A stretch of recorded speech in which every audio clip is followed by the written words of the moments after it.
All right, Kev, I just hit start streaming on OBS. And yeah, let's see if it is streaming now on my YouTube channel. So if you go to my YouTube, my channel is at Tom Fagione. Right? Yep, you're live. Okay, so we're live right now. Can you hear me? I'm going to hang up for one. I'm going to hang up and call you back. All right, call me back.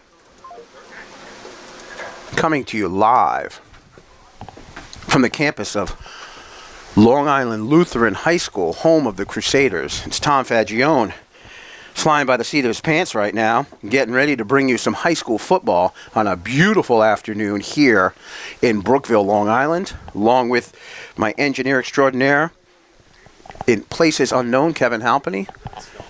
We're going to bring you some great action. The Jake himself is on his way. It's good to see that we have some quality audio coming over the airwaves. Can't tell you the content's going to be spectacular because this guy is clueless, but we're going to have some fun today. Beautiful day. The barbecue's already fired up here. Got a chance to talk to my friend before the game. That's Kenny Ware from BQ on the Mile. He's got the grill rocking right across the 30-yard line here, right next to the press box. Great situation here in Long Island for some high school football. The Warriors from Delaware Valley, they are in their road whites, dark numbers. Their helmets look just like the university there in Pennsylvania. What do you call that? Penn State. Penn State's got a big game today as well, I think, in the afternoon. Meanwhile, while I'm jibber-jabbering, I'm going to call Kevin. Oh. All right, Kevin. Kevin, I did not check my stream yet. It sounds amazing. Where are you chatting? I'm texting you on your phone. Oh, you're texting me on my phone. Yeah, I saw you texting me on the phone. Did you hear me talk about the barbecue? Yes, it sounds awesome. Okay, so now we can call Jake on the phone, like you said. I want you to call him on the phone. I'm going to hang up, call him, and see how that sounds. Okay, I'm going to call him right now. All right, and pay attention to my text. I'll be back. Yes, sir. Roger that, sir. Bye. Bye. Bye-bye. Why is this? 1 2, texting 1 2. So let's go. Testing 1 2, testing 1 2. Hello. Jake, Tom Fagione here. Hey. Jake, as you speak to me, I have set up my audio equipment here in the press box. Yes. I'm speaking to you over my headphone through my Zoom P4 pod tracker, which is now live streaming on my YouTube channel. So you and I are live on YouTube right now. Kevin is the only listener. Okay. So, that being said, what's the chance you want to do the pregame with me on your way on the road? I mean, I could attempt to. We can do this right now. Like, you and I can do broadcasting while you're driving. You're talking to me. I'm on my headset. And Kevin said the audio quality on the other end sounds awesome. Okay, and so when I get there, because you're set up, I'll just be able to run right in. We won't have to set any of my equipment up. I think that what you bring in is you bring in your headset. Do you have a 1/4" to 3.5 millimeter adapter? I think we do in here. And if you don't, I have one right here. And then we can plug you right in here, and we can just continue this broadcast on this network here. Okay. I think what we should do is we should go on at about 12:45. 12:45, sure. Okay. And I'm hopeful that I could trim off some time and get there at like 1:45. Listen, Really, man. it's gonna... My deficit today, I mean, it's shocking that I have all this equipment here. My deficit is I am unprepared to talk about football today. I understand. So whatever you need to do, it's 12 now. So why don't we do this? You concentrate on the road. You get ready to go. Give me a call about 12:30, 12:35. I'm going to talk to Kevin between now and then, and we'll figure it all out. All right. Hold on. Don't hang up yet because Kevin just texted me. Okay. He says he can barely hear you. Okay, so he says he can barely hear you on the stream. Okay. Is this channel, the Bluetooth device is set to line versus mic. Okay, the Bluetooth device, which is, okay, let's try this. Stand by, okay? Yep. Can you hear me now? And how about now? Keep talking to me, Jake. Okay. Yep. Yep. All right, so I just, Kevin, I'm texting Kevin. Jake, just give me a rundown. Do a little play-by-play of you driving right now. Are you there, Jake? Jake, can you hear me, buddy? Yes. All right, talk to me, buddy. Where are you right now? Do a little play-by-play of you driving. Okay. Well, I'm in New York. All right, good to hear. How's things on the highway, big guy? Things have been all right. Too many one-lane stretches. That's been a little annoying. If it weren't for that, I'd probably be in a pretty decent spot. But Whereabouts are you? Like I just passed Goshen, I believe. Okay. All right, so you're on your way. You have Easy Pass? I do not. You do not? Well, they're just going to mail you. Yeah. All right, so you're by Goshen. Just do some fake play-by-play right now. Give me a little rundown. Because I just need, Kevin's listening. He just needs to hear how your volume sounds. All right. I'm on Route 17, I believe. East. 17 East, I think, is where I'm at. I don't know this area, but... Okay, I know exactly where you are. Keep an eye out to the right. You're going to pass Legoland, New York. One of the greatest things that happened in Orange County. As a county legislator, Tom Fagione's very proud to be a supporter of Legoland. It's brought great economic development to the county, saved taxpayers millions of dollars. Kevin says you're sounding much better. Jake, seriously, talk to me a little bit because I'm going to take some notes down while you're driving. Talk to me about DV. Give me a little rundown of the last couple games. Okay, yeah, so last week they had a close battle against Abington Heights. They were down at the half. Okay. Ended up rallying to win. They scored the game-winning touchdown with about 20 seconds to go. Wow. It was a great game, and you know, Abington Heights is a good team. That's kind of gonna be their test through the district playoffs. That'll be the team they have to get by. Sure. But yeah, they're 2-4 now. They're 2-4. Were you there 2 weeks ago? You were there for the prep loss. Yeah. That would be 3 weeks ago now. Sure. I was there. I mean, that was, they were a little sluggish to start. They gave up that touchdown late in the first half, which really stymied them, but they fought back hard in the second half. All right, Kevin is saying you definitely sound like you're on the phone, so I may need to bring your volume down. When he is by himself, his volume is better. When you are talking to each other, he is buried. Have him give some play-by-play. Yeah, when he's solo, his volume is good. Okay, just rehash a play in your memory there, Jake. Okay. So you want me to do it as if there's a play going on? Yeah, go ahead. All right. Olsmer takes the snap, rolling out to the right, looking downfield. Throws complete to Newton at the 15. Newton breaks a tackle inside the 10, and Newton is pushed out of bounds at the 8-yard line. Gain of 7 for the Warriors. That was a great play. Play out of bounds. The clock stops with 3:52 remaining here in the first half. Boy, DV looks really strong right now. Okay. Are they like blasting music there at Lutheran? Yeah, there's a speaker right here out the side. Yeah. Yeah, that's a little bit loud. Let me do this while I got you, Jake. Gabe Peruso, he's on my roster. Is he a player? Does he have a number? Delaware Valley? Yeah. It's a senior? You've never called his name? No. Not going to worry about it then. Benatucci's 99. Newton is the star, the freshman. He really is. Yeah. I mean, he's got 40 receptions or something ridiculous at this point. Yeah, I saw he really came alive in that prep game. Big star. He really is. He's their passing game. Okay. You know what? One of the reasons it might sound bad is I transitioned to speaker because I did that for a second because I didn't want to miss the exit I have to get off of. Let me move it back to hands-free phone audio. Okay.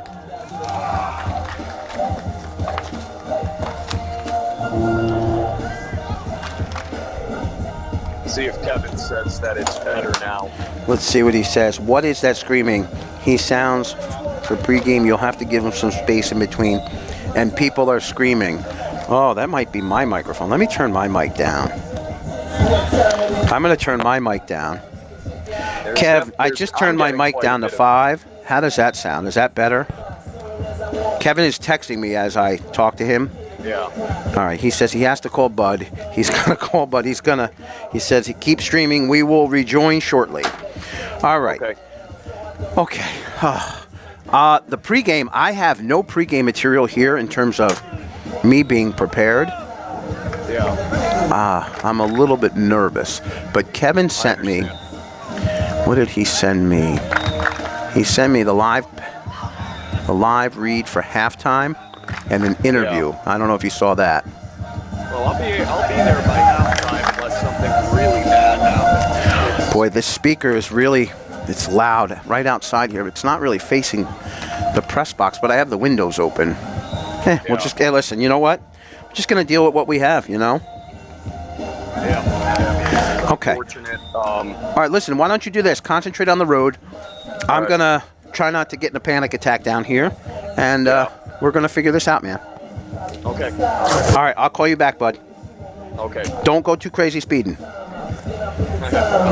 I'm going to, but all right. I'll talk to you, man. Okay. All right, bye. Take care.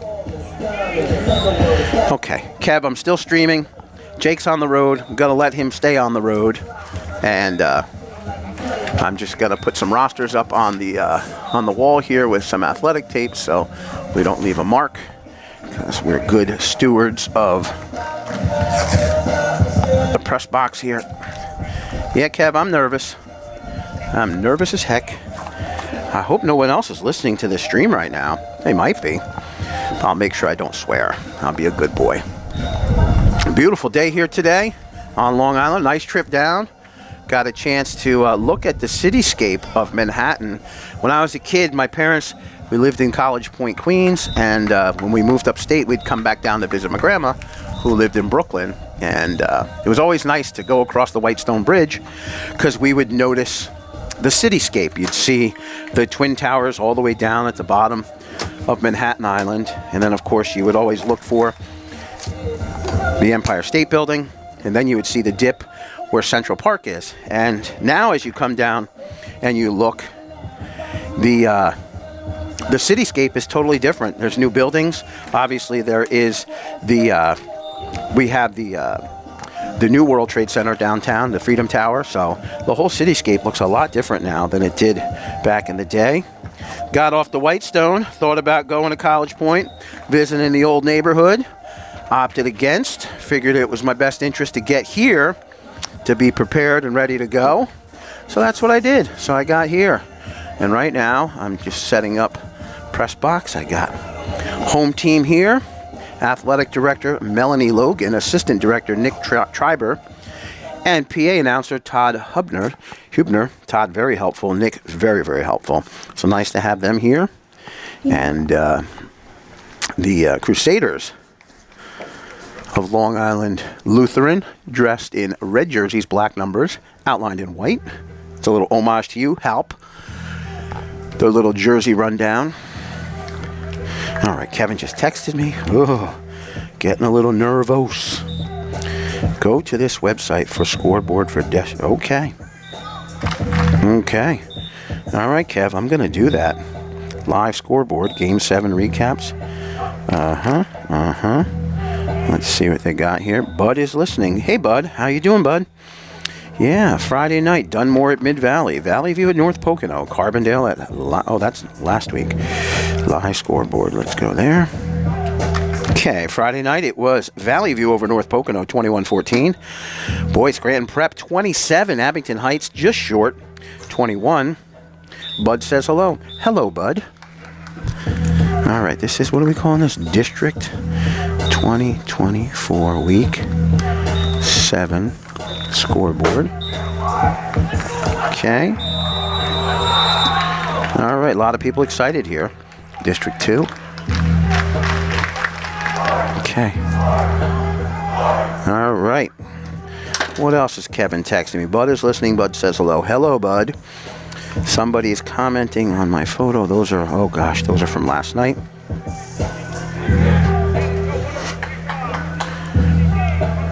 All right, we are here. I don't know the name of this field, but that's okay. I'm here, barely. Kind of crazy, kind of wild, kind of nuts. But Delaware Valley's here. One of their buses was slightly delayed. Apparently they took Route 95 down and I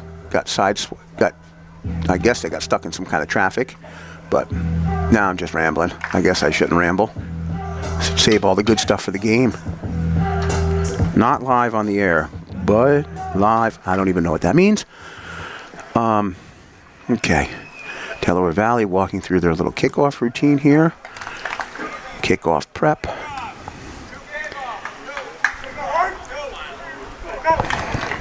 Kicker for Delaware Valley, of course, is, well, that was Logan Olsomer on the kick there. But we saw Reagan Decker, number 9, kicking off earlier in the season. Kid's got quite the leg.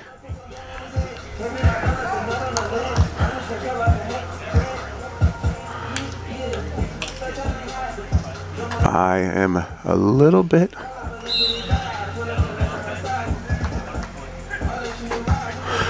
I am nuts. Yeah, I'm going to go crazy, but that's okay. It's all right. It's okay. Are you good? You have everything in you? Oh, hold on a second. Are you good? Yes, are you? I'm Melanie. Melanie, Tom Yes. Fagione. Very. Nice Let me to do that meet again. you. There we Oh, go. yes. Nice Very to good to meet meet you. Yes. My broadcast partner's a little delayed. Okay, no worries. You know, we're country folk. I don't know if he knows how to drive down here. But I'm here, and Okay. Kevin sends his regards. He Okay, said you've been perfect. very helpful. Thank you. Good. I'm Everyone glad you here guys has have been everything very you need. gracious. Thank Okay, you for perfect. letting us be here. Yeah. Is there a chance? Is that speaker going to be blasting? Like, is there a chance if it gets No, too so loud? this is just warm-up stuff, and then Okay. we'll have our band here, but we're going to close the door Then once we'll the hear this band guy starts. jibber jabbering during the game, right? Yeah. I'll keep it Yes. professional. Awesome. Well, thank you so much for the Of course. hospitality. I appreciate it. All right, so here we go. All right, I am losing my marbles.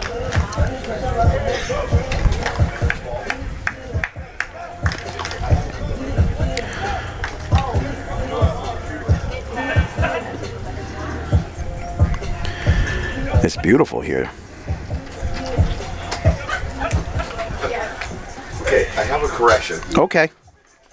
This is his mom's last name. I knew he was from the Trieber family, Okay. but his last name is Baldwin, like Alec Baldwin. All right. Hope he doesn't shoot me. There you go. Thanks, Todd. All right. I'm getting, let's see, what does Kevin say? Bud says, listening, consider yourself live. Not on the air live, but live. All right, I'm glad that Bud can hear me. No, Jake is not on the phone. I told Jake to hang up and concentrate on driving. So, Kevin, yes, you can call me. I just met Melanie Logan, very nice lady. Everyone here is super nice, super duper nice. Not going to lie to you. Very, very nice. Did I mention everybody's nice? Everybody's nice. You know who's not nice? Tom Fagione right now is not nice. He's a little nervous, but he's going to have a good time. We're going to have fun. We're going to talk high school football. That's all that matters. And we're going to figure this out. Going to figure this all out.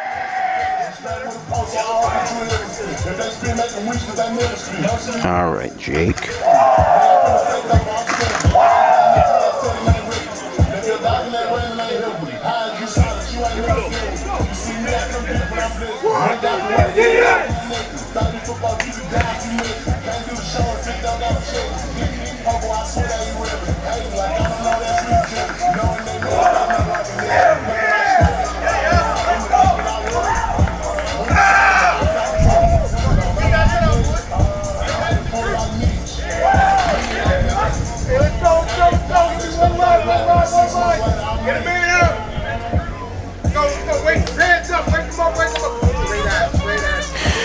Okay.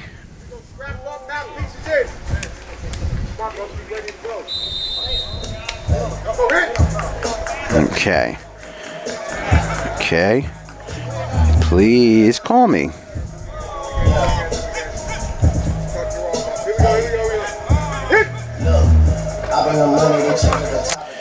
Yeah.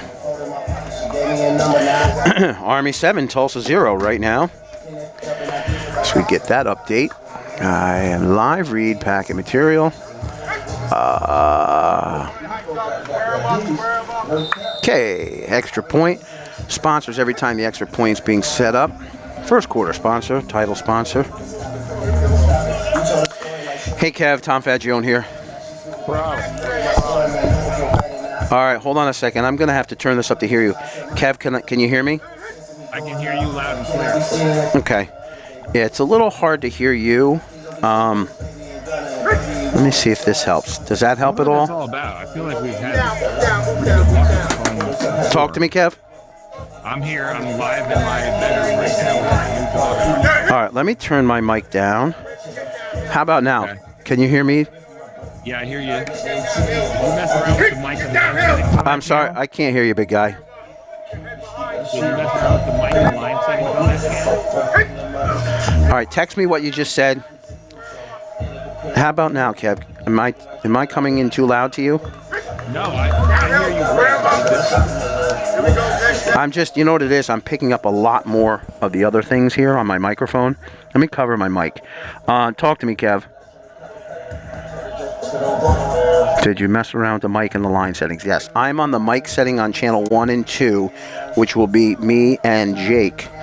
Oh, let me put 4 online. How's that? Is that any better? Can I close the window? I can close the window. Oh God, I opened this. I opened this window, and it's going to take the strength of Hercules to close it. Good thing I go to burn the ships. All right, the window is closed. I'm just getting a lot of outside noise on my headset. Oh, channel 4 is, I believe that's the Bluetooth line out. Do you know pronunciations of all of the last? I do not. Okay. My broadcast partner will. Or if you want to go on the field and talk to any one of the coaches, that's great. You know what, Kev? I'm going to close. I'm going to see if I can close this door. I'm going to take the headset off. Don't hang up.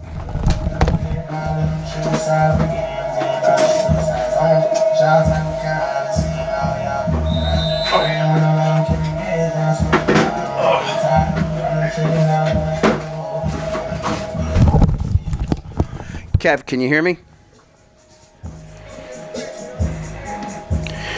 Kevin, are you still on the phone with me? Are you still on the phone with me, Kev? I can't hear you, Kev. Oh, how about now? Kev, can you hear me? Oh, man. Now Bud's calling me. Hey, Bud, it's Tom. Can you hear me? Hey, Bud, it's Tom. Can you hear me? What happened here? What's going on? All right, stand by.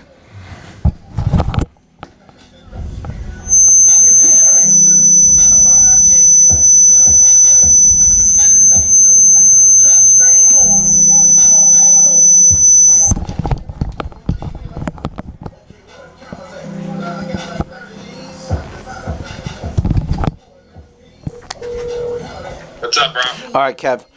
I'm having some issues here. I'm just trying to figure out how to set up this my Zoom podcaster to get some more volume into it and less outside volume. I just called you. You're on speaker on my phone. I disconnected it all. Talk to me. You disconnected it all? No. I just disconnected the Bluetooth on my phone. Oh, all right. So this phone call is not going into the mixer. No, it is not. No. Okay. So the only microphone that you have going into the mixer is your headset, right? Right. Yep. Well, then there's not much you can do about the outside noise. Right Okay. now, I don't hear any of the outside noise at all. That's because I turned my microphone all the way down. Are you listening to it on the stream now? No, I ended the stream. I'm just talking to you on your phone. Okay. Yeah, so I turned my microphone down all the way. Now, this thing has a channel 4 is receiving you when I have you on Bluetooth, the phone. So channel 4... Oh, I thought you said that was channel 2. I'm sorry. I'm a little stressed. It's okay. I get it. Channel 4 has 3 options on it. I'm going to send you a picture. Not a picture of me. All right. All right, so channel 4 is in the upper right-hand corner of this picture. Okay? That is that receives the Bluetooth signal. So it has a. That's it? Okay. So change that to mic. You see that little black? The one in the middle. You want it to the microphone in the middle? Yeah. What is the? Yeah. Change it to the microphone in the middle. All right, and mine is channel 1. I only see channels 2, 3, and 4. Well, I know because I'm sending you a new picture. Why is channel 3? Does that have a phone image? I wonder if channel 3 is built to take a phone. That's interesting. Channel 3 is built to take a phone if you plug it in through. I guess you'd have to plug it in through the XLR. Interesting. All right, let's not worry about that. No, because channel 3 is going to be muted the whole time. I don't know what the difference is between the small mic Okay. and the big mic. So I would say toggle channel 4 all the way to the left. Okay. I'm going to do that. It is now toggled to the left. And then turn the volume down to like 4. Okay. What do you have in channel 2 and 3 that the volume knobs are up? Oh, they're muted. I muted them, so I'm going to turn them both down. Eventually, Jake will be channel 2 Why? because I'll be channel 1. Oh, you mean Jake's headset? Got it. Yeah. Okay. All right, so channel 4 is where your Bluetooth is coming in. Channel 4 is Bluetooth. I'm going to turn it up to volume 5. I'm going to turn my microphone to volume 5. I'm going to reconnect my phone. I'm going to call you back. All right. We'll be on the stream when I call you back. Later.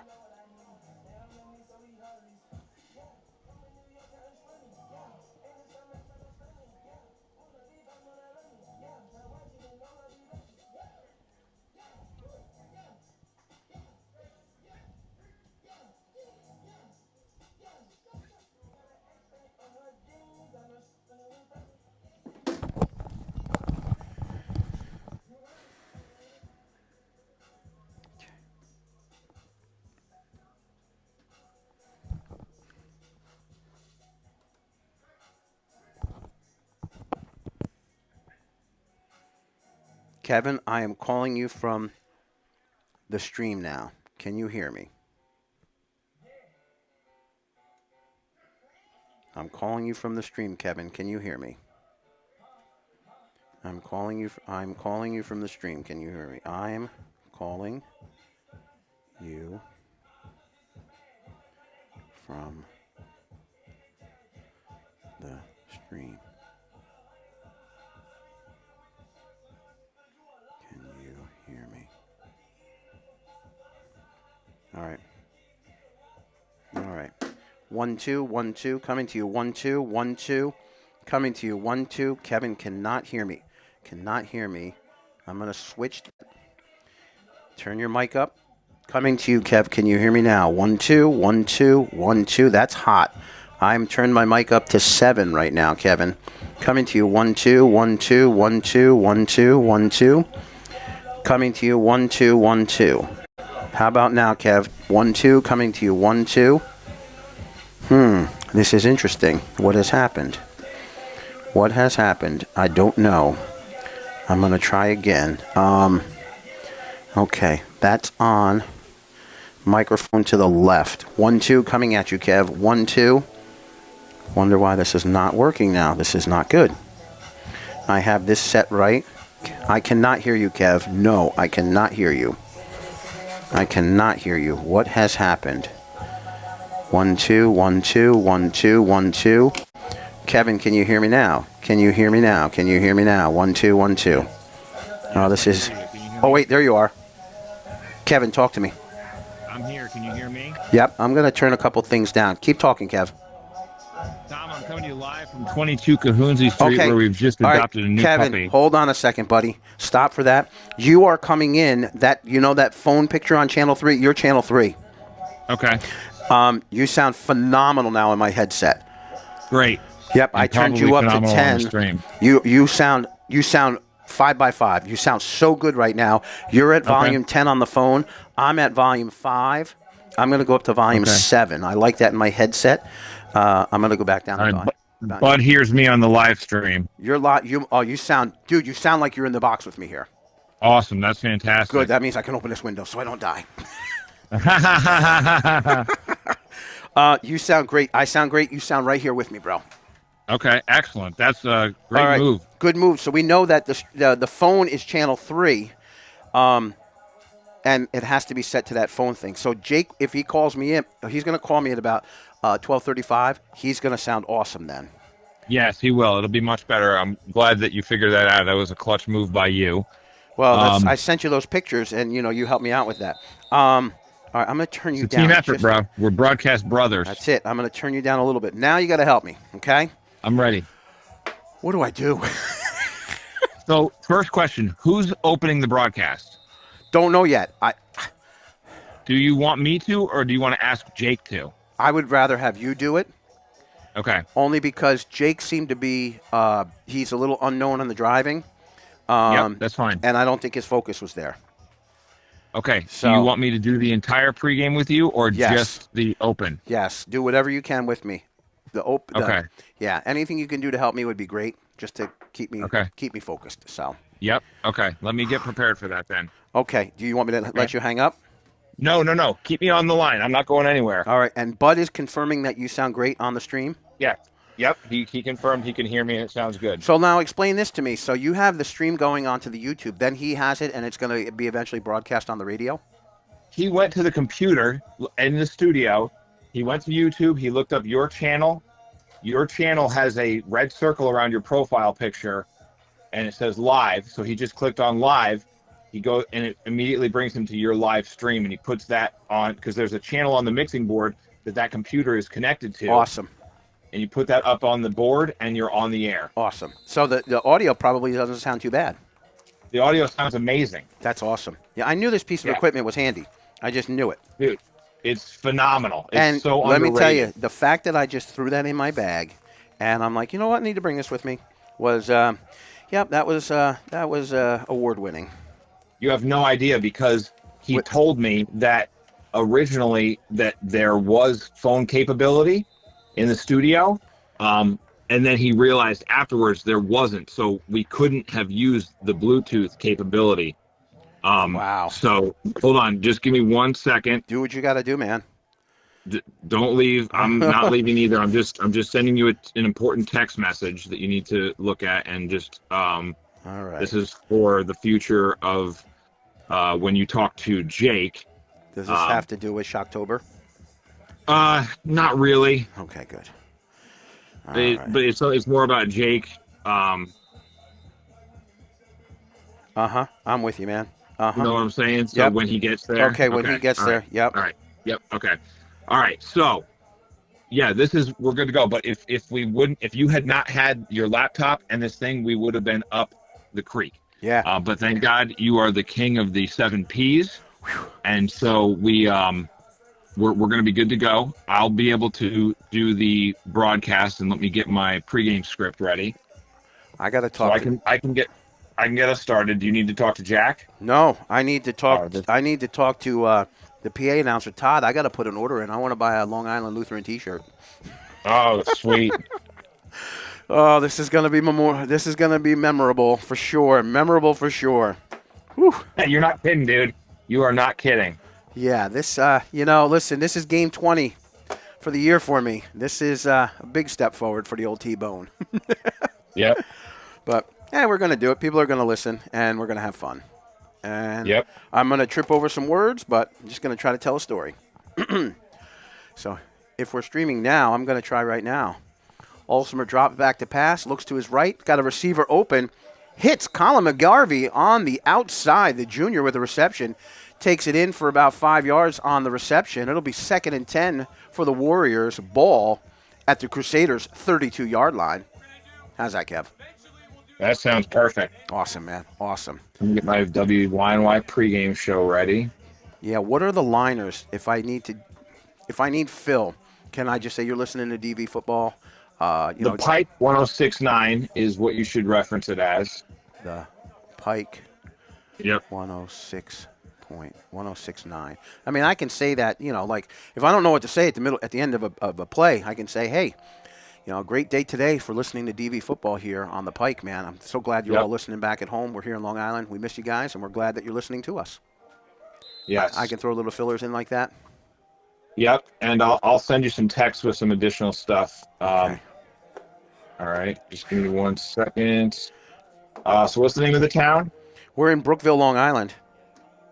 Okay. Yep. Home of the Long Island. I'm going to call them Long Island University during the game. I know I am. Long Island Lutheran Crusaders. Oh, it's beautiful out here, Kev. And this press box is in the shade. Like it's yeah, so I got to get a picture of this. So, oh man. Whew. All right, it's 12:35. I can't believe this, Kev. I cannot believe this is awesome. I'm so stoked. All right. Thank you for letting me keep the windows open. Yeah, it sounds great, man. Yeah, this this is good. I'm happy. All right. Yep, that's a picture. The first picture is from the press box, and the second one's from the corner of the end zone. Corner of the end zone picture is kind of nice. All right. Uzzolino, right? Uzzolino? Yeah, Uzzolino, like Uzzolino. US, yeah, All Mike right. Uzzolino. All right. All Now, right, I got this thing here up on the computer that you sent me, and that is the Olinger injury law halftime show. Yep. What is E.E. Tane Star? Etane Star is doing one of the Star. interviews. And Etane Olivia Star is Van doing one of Tassel. the Oh, interviews. that's the kid. Okay. TV and senior Ava Sustak, Pike County's hometown station. First quarter sponsor is Pike County. No quarter sponsors. No Okay. quarter sponsors at all. And who's the extra point? No extra point. Okay. It's drive summary is Ulster Clark Insurance. All right, you're going to text me this? Halftime. Yep. Okay. Yep. That's the stuff I'm going to trip over. I'm just going to be nervous. I know. I understand. I'll tell you what, everyone is super nice down here, super chill. Okay. Yep. Yeah, everyone's good.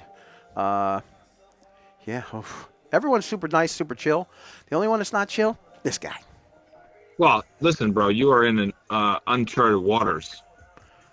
Let me just double check with my live read packet that I have everything.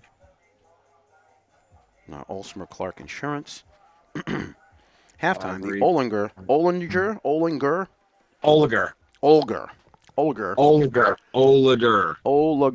Olinger injury law halftime show. All right. Whew. Oliger. All right. Oh my God, this is crazy. Mm-hmm.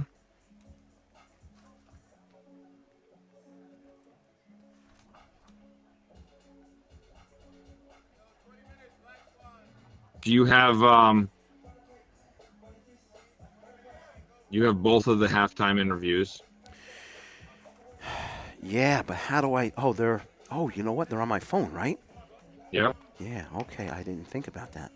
Stand by, because I can also get them off my computer, but I don't know how to do that. Okay.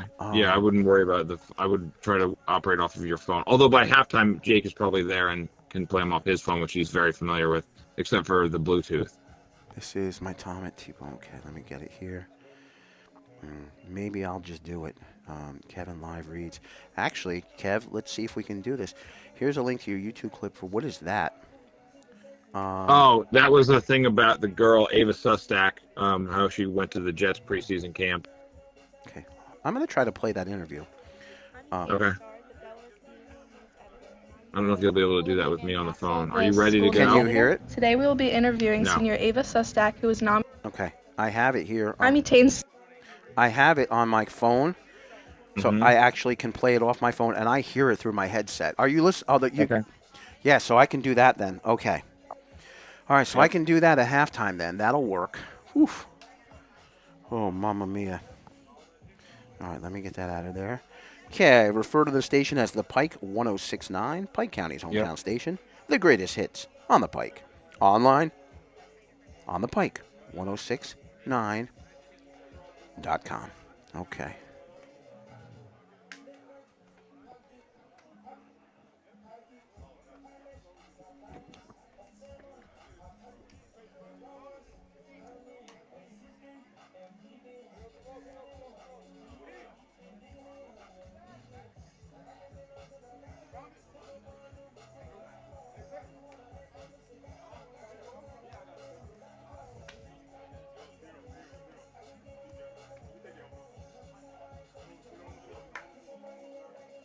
Are you ready?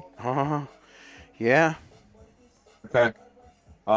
So I'll pretty much handle the entirety of the open if you want, Okay. and then we'll go to commercial break. Now, and Kevin, then- keep talking. I'm Yep. going to turn my microphone down. Okay.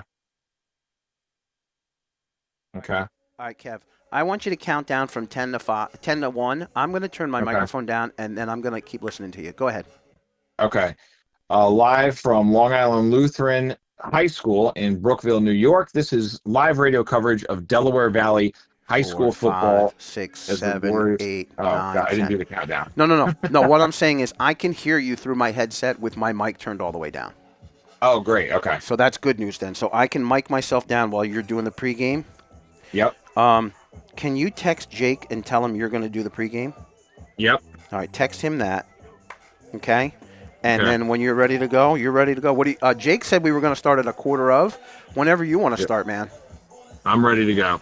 Well, I mean, and Jack is back in the studio? Yep. All right, baby. Whew.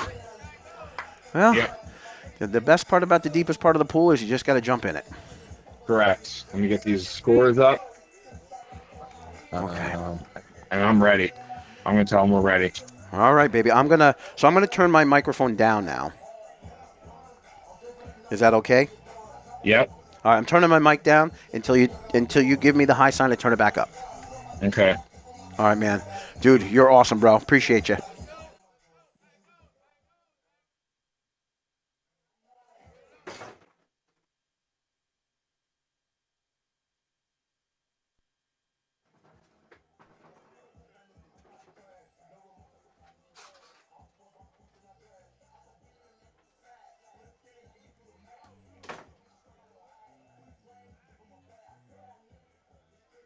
I'm here. I'm just not talking until I hear from Bud. Okay, thanks.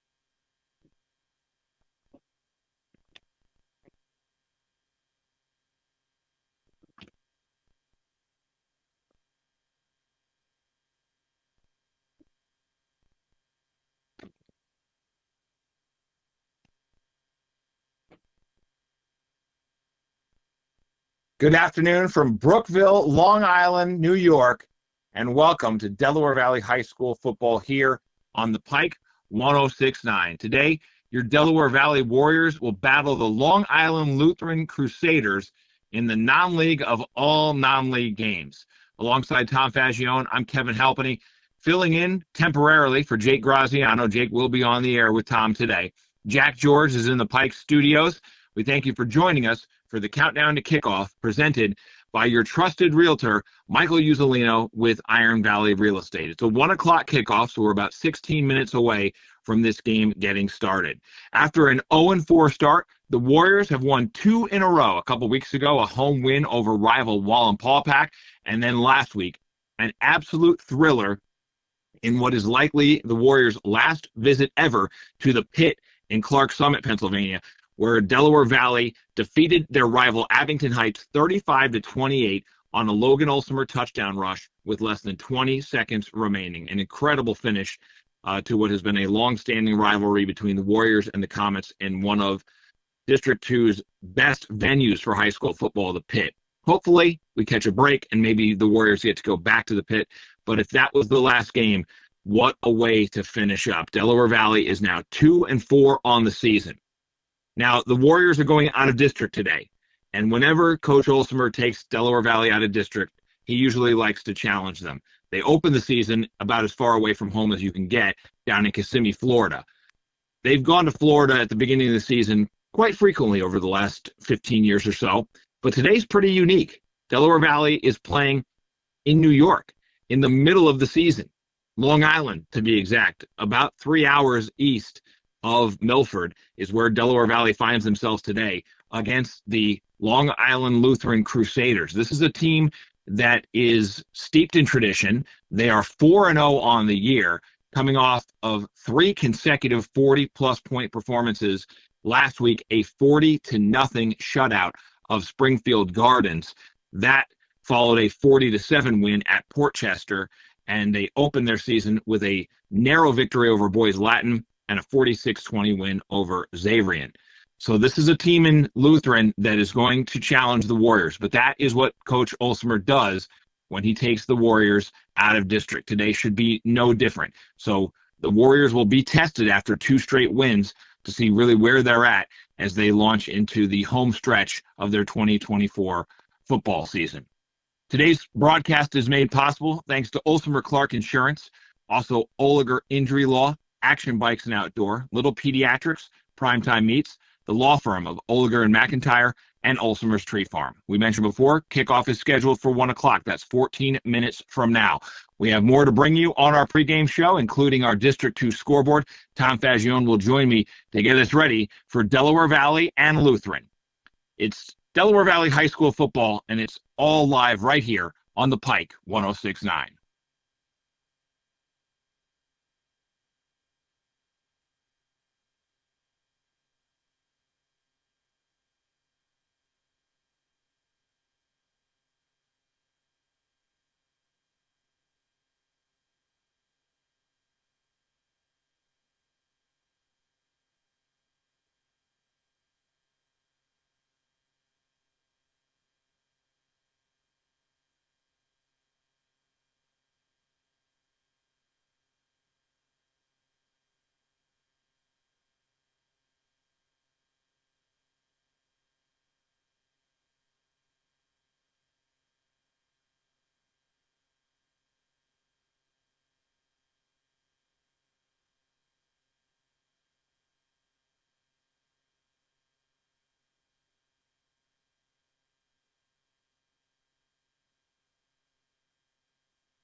Welcome back to the Countdown to Kickoff presented by Michael Uzzolino, your trusted realtor with Iron Valley Real Estate. I'm Kevin Halpenny with live coverage of Delaware Valley High School football. Tom Fagione will be joining me shortly as we are 11 minutes away from kickoff for Delaware Valley as they battle the Long Island Lutheran Crusaders on the road. A long bus trip for the Warriors today. All right, let's take a look at our District 2 scoreboard. Shout out to the folks at the NEPA Football Network, the NPF Football Network. They have a couple different aliases they use. You can find them online at neafootball.com. And a shout out to Chris Kaharski and all the effort that he makes to maintain that coverage of high school football in District 2. He provides our scoreboard, and we are proud to be an affiliate of the NPF network. So last night, Valley View edged North Pocono 21-14 in Moscow. Big win for the top-ranked big school in the NPF rankings. The Cougars are 21-14 winners over North Pocono, and it will also be Delaware Valley's next opponent Friday, October the 11th at Valley View. Abington Heights goes to Scranton Prep, and they are delivered a 27-21 loss against the top team in the small school rankings, the Scranton Prep Cavaliers, who defeated Delaware Valley earlier this season. 27-21, Prep defeats Abington Heights, 2 losses in a row for the Comets. Dallas had no problems with Wyoming Valley West, 35-6 winners there. Scranton went to Wallenpaupack and defeated the Buckhorns 31-7. Here's a strange one. I mean, nothing's too strange in high school football, but every now and then you see one that kind of makes you scratch your head, but you know the math. 28-2, Crestwood defeats visiting Hazleton. So the Cougars kept off the scoreboard as far as their offense is concerned, only able to achieve a safety in that game. Western Wayne went to West Scranton and took care of the Invaders 42-16 last night. Wyoming area 55, Hanover area 7 on the road for Wyoming area. Dunmore in a thriller, 21-20 at Mid-Valley, a huge win for the Bucks. Honesdale, a 1-point win over Lakeland. This one had a little bit more in the way of points, 41-40 for the Hornets. Lake Lehman defeated Tunkhannock. In fact, they shut them out 42-0. A shutout win for Montrose as well. They beat Holy Redeemer 13-0. Make it 3 shutouts in a row on the scoreboard. Berwick all over Nanticoke last night, 41-0, and Wilkes-Barre defeated visiting Pittston area 21-10 last night. The other games that are on the schedule today, along with Delaware Valley, 1 o'clock kickoffs for Susquehanna at home against Old Forge. The judge will be, of course, watching that one closely, and that's also where Jake resides. Holy Cross welcomes undefeated Riverside today at 1 o'clock. And at 7 o'clock tonight, it'll be Lackawanna Trail at home against Carbondale area. That is your District 2 scoreboard, courtesy of the NPF network. And I will now welcome onto the broadcast my broadcast brother, Tom Fagione. Tommy, you're there. I'm here. Tell us what the scene's like down there in Brookville. Kevin, it's a great day to be in Long Island for some high school football. Beautiful location here in Brookville at Long Island Lutheran. Weather could not be any better. Right now the temperature says 71 degrees. There's a slight breeze.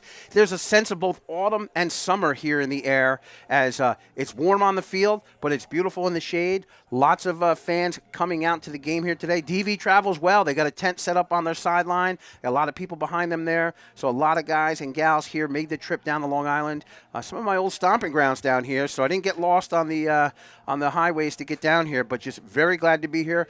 Big shout out to Athletic Director Melanie Logan and the staff here at Long Island Lutheran. A great bunch of people opened their arms, welcomed everyone in here.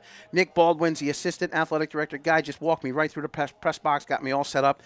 And our PA announcer, Todd Hubner, let me tell you something, this guy is world class. He's right over my shoulder right now, making sure I got all the names and all the stars all written on the roster sheet here. So just I feel at home here. Kevin, excited about some football.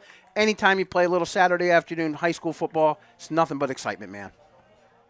Absolutely. Let's just do a little preview about what we're going to have on our broadcast today, and then we'll get back to the game itself. We have 2 really cool interviews that will be aired during the Oliger Injury Law halftime show today. As you've heard throughout the season on Delaware Valley High School football coverage here on the Pike, the Delaware Valley High School journalism program has had students record interviews with other students, with faculty members, and they've covered a wide range of topics, things that are happening at Delaware Valley, programs that are going on, and today will be a really special day for those interviews. Etane Starr and Olivia Van Tassel will interview Delaware Valley High School senior Ava Sustak. Ava was diagnosed with thyroid cancer and was selected as an SNY Dream Kid and had the opportunity to go to preseason camp for her favorite NFL team, the New York Jets. Very cool experience for Ava. Obviously, she's an absolute warrior, the definition of a Delaware Valley warrior, and we'll get to hear from her. That interview conducted by Etane Starr and Olivia Van Tassel. And then another interview with another it's a heart-wrenching story for sure. And it's the sophomore from Delaware Valley High School, Clinton Knapp. He has dilated cardiomyopathy, and he had to have a heart transplant, which is a huge deal no matter who you are. But if you imagine a teenager having to go through that, it just tugs at your heartstrings, and it just makes you, wonder. And not only did Clinton have a heart transplant, so did his father, which is just an unbelievable story. Clinton is, through his uncle, going to be the recipient of a Make-A-Wish Foundation gift. He's going to be traveling to a Kansas City Chiefs game. The Chiefs are his favorite NFL team. And you'll hear from Clinton. He was interviewed by Riley Newton and Annabelle Doro, who are both members of the Delaware Valley High School journalism program, and they write for the Delaware newspaper. So they interview Clinton Knapp. Both of those conversations will happen at halftime of our broadcast. We're very excited to bring those to you. And a huge shout out to Leslie Lordy, who is the director of that journalism program at Delaware Valley High School. We are going to send it back to the studio for a quick commercial break. When we get back, Tom will rejoin me, and we'll get you ready for Delaware Valley High School football. It's the Warriors and the Crusaders of Long Island Lutheran, and it's going to be right here on the Pike 106.9.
Well done, Avery Duino. Sit back, relax, get a burger, get a dog. Beautiful.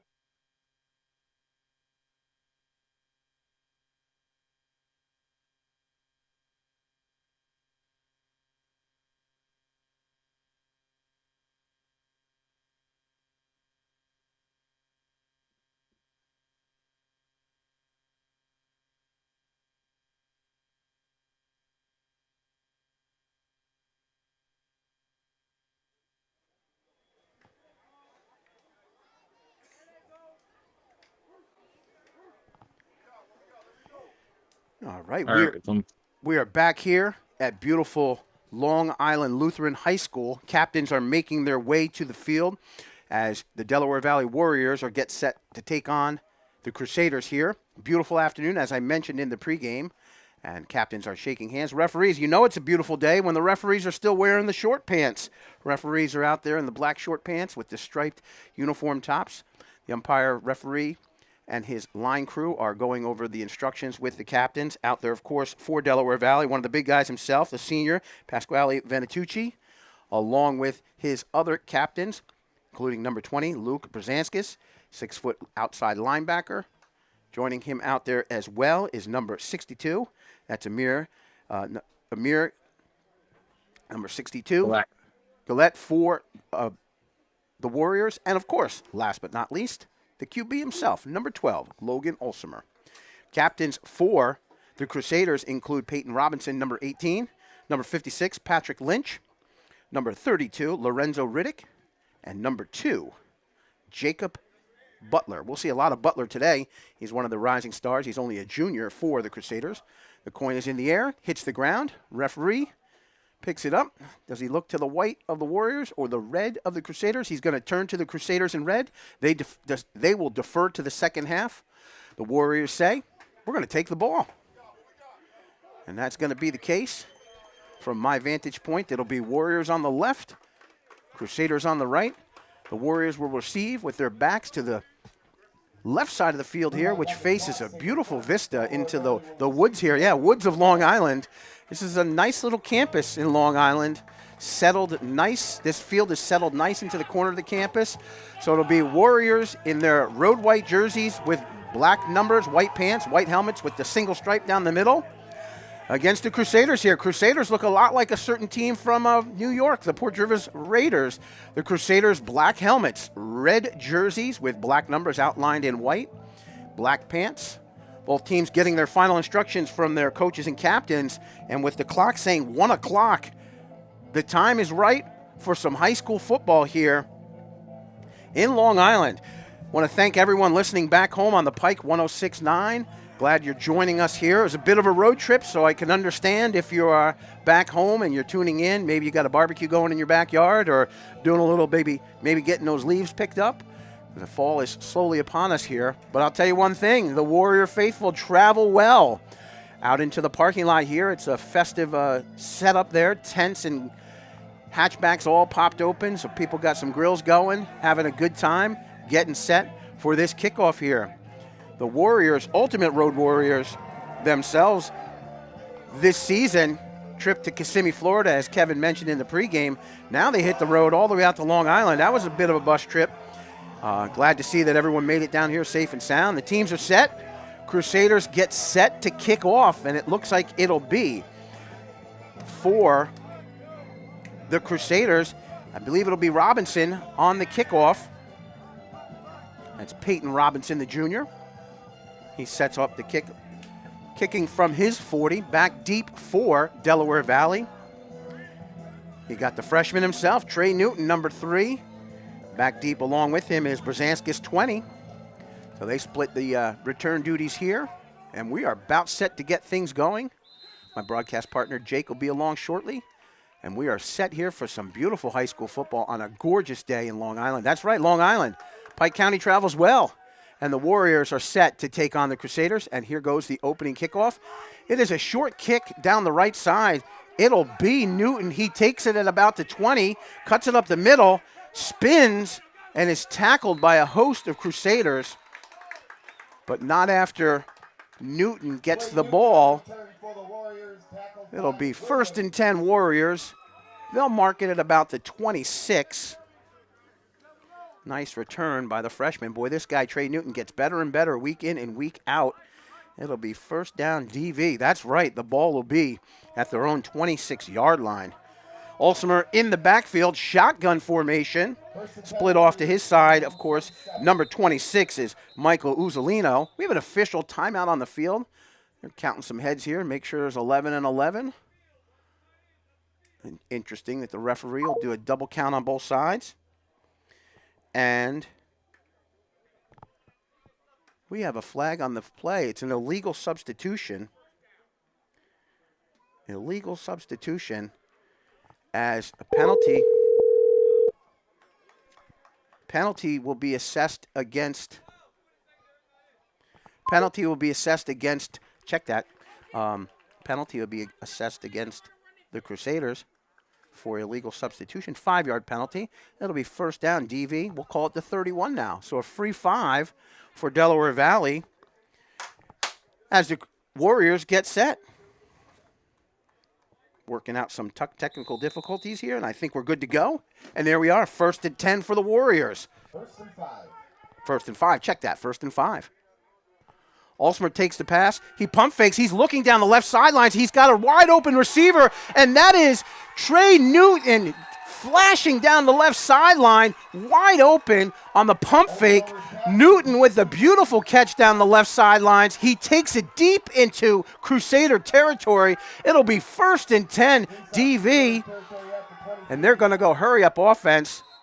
It'll be 1st down DV at the Long Island. We got to get the chains down there. The chain crew's getting down there. Ball's going to be at the Long Island. We'll call it the 23. And just like that, Long Island Lutheran is going to call a timeout. That hurry-up offense had them backpedaling after the beautiful pass play from Ulsimer to Newton. Beautiful pass down the sidelines. I got to catch up to myself here as that was a blast.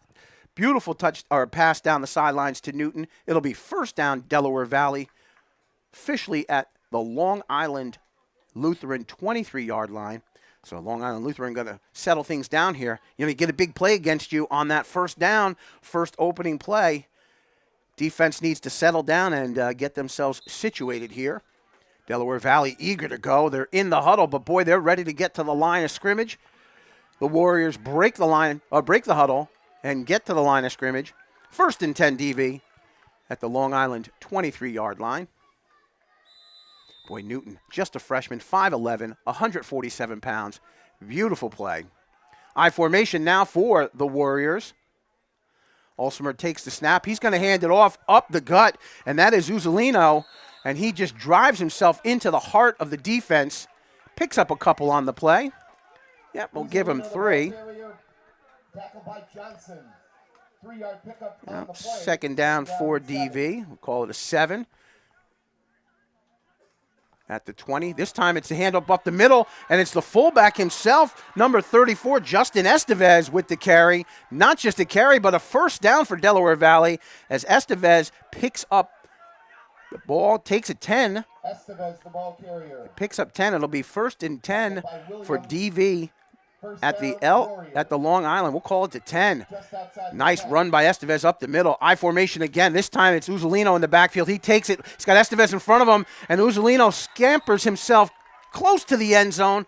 They're going to mark him down at about the 1. So Uzzolino with a pickup of 9 on the carry. Second down DV at the 1. And how about that? Nice running. I formation again. This time full house backfield. Long Island substitute. They got 13 men on the field, 14, maybe 15. It looks like it's going to be a penalty against the defense as Long Island Lutheran. Yeah, they had a bunch of guys, but they got a bunch of guys on the field, and the penalty is going to be assessed against the Crusaders, so it'll be a half the distance. Doesn't much matter as Delaware Valley eager to get in the end zone. Keith Doyle in the backfield along with Uzzolino and Estevez. Man, that's a lot of bodies in that backfield. Full house backfield. Olsemer calls for the snap. Who's it going to be? It's going to be Olsemer himself. He takes it up the gut, and he gets in. Logan Olsemer on the 1-yard touchdown run. And with the time, 10:03 left in the first quarter, it's a touchdown for DV. They're up 6-0 over Long Island Lutheran. And setting up for the, looks like Delaware Valley will set up for the point after try. Of course, that'll be Olsemer on the kicking duties. Reagan Decker, the starting kicker, just not available today. So it's Olsemer who's going to go for the kick.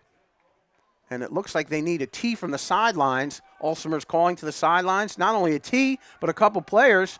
So I think maybe Delaware Valley going to switch it up here and maybe go for 2 on the play. Some miscommunication, and I believe it's going to be a timeout. Nope, let's see. They're still huddling it up. Olsemer to the sidelines. He'll get the play. Yeah, DV's going to go for 2 on this. Boy, opening drive capped off by the 1-yard run from Olsemer as Delaware Valley up 6-0 over the Crusaders of Long Island Lutheran. Delaware Valley wasting no time to get things started here. They're going to go for it here. They got that triple I formation in the backfield. This time it is Uzzolino up the middle. Uzzolino takes it in for 2. So the 2-point conversion by number 26, Michael Uzzolino, the junior, 5'10", 185-pound junior, takes it in. And with that, Delaware Valley up over the Crusaders of Long Island Lutheran, 8-0. 10:03 here remaining in the first half. We're going to take a break. You're listening to Delaware Valley Football on the Pike 106.9.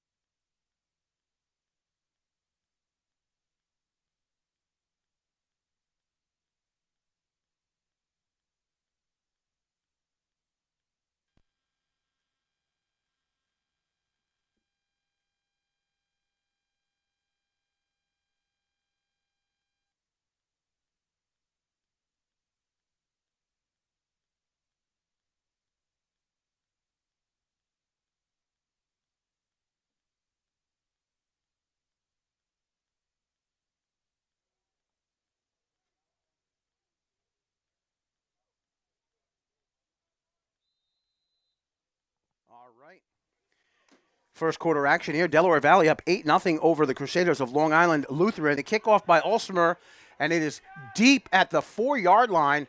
Return being made by number 1, Kareem Gray for Long Island. He cuts to his left, looks for an outside edge. He's got the room, and he's out of bounds, pushed out of bounds by the Crusader return team, coverage team. Looks like it's going to be 1st and 10 for the Crusaders. They're going to mark it at their own. We'll give them the 20. Nope, we'll give them the 19. So Gray on a 17-yard return. We'll get you the drive summary as soon as we can. 1st and 10, Lehigh from their own 19. So for Delaware Valley, opening drive. That's 5 plays, 74 yards, capped off by the 1-yard touchdown run by Logan Ulstmer. 2-point conversion by Uzzolino. It is 8-0 Delaware Valley. Long Island Lutheran gets things started. They go with a single back in the backfield. This time it's a snap handed off to Peyton Robinson. This time carry up the gut by Gray. He bounces off right, looks for an edge. He's got the right edge outside, and he takes it out of bounds on the Delaware Valley sideline. Carries the ball from the 19 all the way to the Long Island Lutheran 46-yard line. That's a big pickup for Long Island Lutheran. And Kareem Gray, the senior tailback, single back in the backfield. It's Robinson at quarterback, Kareem Gray the back. Robinson takes the snap. He's going to hand off to Gray up the gut this time, and he is met by the linebacker crew at Linebacker University, Delaware Valley. Big tackle made on the play by Aiden Conklin for Delaware Valley. It'll be a 2nd down now. You got 3 on the play. About 3 on the play. They'll give them the 49. So 2nd down for Long Island Lutheran at their own 49-yard line. Mentioned it in the pregame, mentioning it now. Gorgeous afternoon here for some high school football. Delaware Valley made the road trip, but they are amped up and ready to play. This time it is Robinson himself carrying it out to the outside. He's got the edge down the left sideline, takes it into Delaware Valley territory. Forced out of bounds by Uzzolino, but not before Robinson gets to the Delaware Valley 35-yard line. Big carry by Robinson. It'll be 1st down Crusaders. Their first time in Warrior territory at the 35-yard line. 16-yard carry by Robinson. Robinson looks to the sidelines for the plays. No huddle offense for the Crusaders. Single back again in the backfield. Twins to the right, single wide out to the left. This time it's Gray up the middle, number 1 on the carry, and he is swallowed up by that defensive line. Coming up on the bottom of that pile, Justin Estevez and company. Credit assist to Pasquale Venitucci, the senior, 6 foot, 270 pounds. Boy, you see him out there, you're going to want to run away from him. When you do, you run into the heart of the defense, and that's exactly what happened to Kareem Gray on the carry. Short pickup. They're going to give him the line of scrimmage. 2nd down, Crusaders at the DV 35-yard line. 8:30 here remaining in the first quarter. DV 8, Crusader 0. This time no back in the backfield. Robinson all alone at quarterback. He takes the snap. No, he doesn't take the snap. Looks like there was a penalty at the line of scrimmage. The referee's going to call a procedure against the Crusaders of Long Island. They're going to move the ball back 5 yards. They'll redo the down. It'll be 2nd down Crusaders at the Warrior 40-yard line. How about this? It's October, of course, Breast Cancer Awareness Month. The referees on the field, pink whistles, and the penalty flags are pink this afternoon. So classy move by the referee crew here on Long Island. Long Island Lutheran now back in the backfield being Gray. Flanked to the left of Robinson. Low snap by Robinson. He's forced to his right side. He's going to throw it. Wide open receiver down the sideline. Kareem Roy, number 4, and he's off to the races. It's Roy down the right sideline. Stiff arms and takes it into the end zone. Kareem Roy on the 40-yard touchdown reception. Long Island Lutheran answers back, and on their first possession, they score. 8:08 remaining here in the first quarter. Lutheran on the board. It is DV 8, Lutheran 6. Oh, what a pretty pass play from Robinson to Roy on the 40-yard touchdown pass. Lutheran sets up for 2. They got 2 backs in the backfield, splitting Robinson. Gray to his left. And I believe that's a pass in the corner for 2, and it is caught. Is he in? No. Reception made, but at the 1. The reception made by the touchdown man himself, Cameron Roy, but not into the end zone, so the score will remain DV 8, LIL 6. We're going to take a break right now. You're listening to Delaware Valley Football here on the Pike 106.9.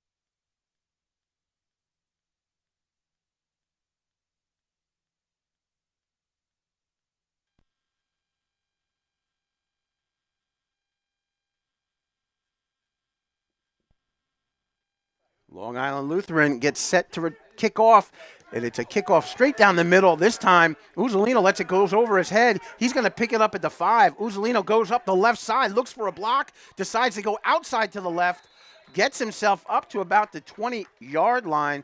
So Uzzolino for DV will get the Warriors. Yeah, we'll call it the 20.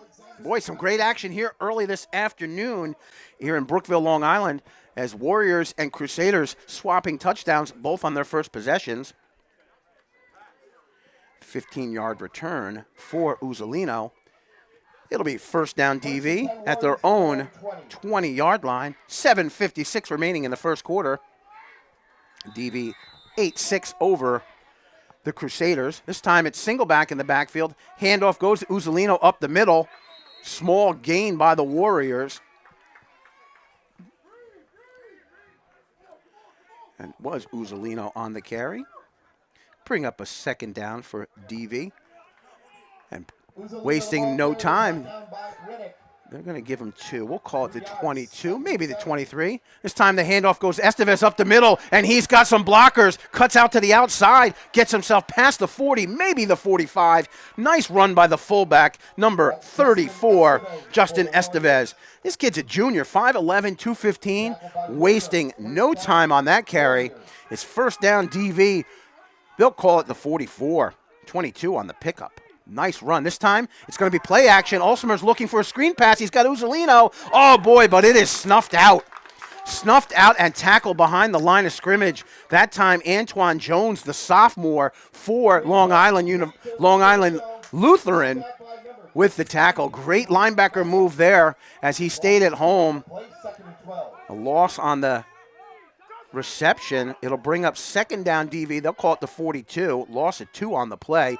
This time it's Estevez up the gut. He stopped, but he continues forward, full backing his way to the 45-yard line. So it's going to bring up a third down now for Delaware Valley. Delaware Valley keeping me on my toes. They don't want to huddle this afternoon. They just want to keep going north and south on this football field. This time Olsemer says, hey, Tom, we're going to give you a break. Going to take a second to look at my wristband and get the play. Olsemer goes from the shotgun. He's flanked to the right, but Uzzolino trips to the left. Olsemer calls for the snap, takes the shotgun snap. He's rolling to his right. Boy, he's flushed out of the pocket. Is he going to run? Yeah, he's going to take it up the gut.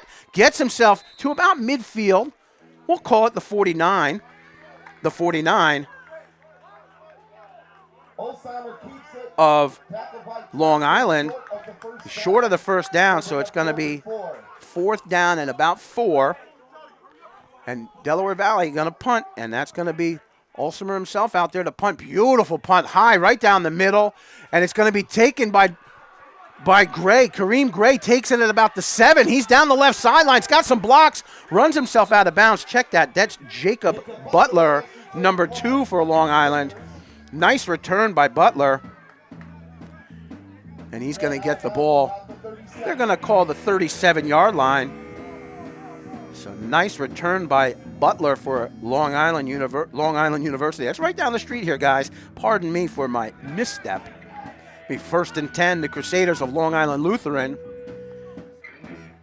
at their own 37-yard line. 5:44 remaining here in the first quarter. Delaware Valley 8, Long Island Lutheran 6. Beautiful afternoon here. Thank you so much for joining and listening in. It's just me right now. I think Jake got stuck on the highway, a little bit of traffic, but he'll be joining us soon enough. Glad you're all listening. I hope you're all back home having a beautiful afternoon, listening to your Warriors playing some good football here this afternoon. 1st and 10, Long Island.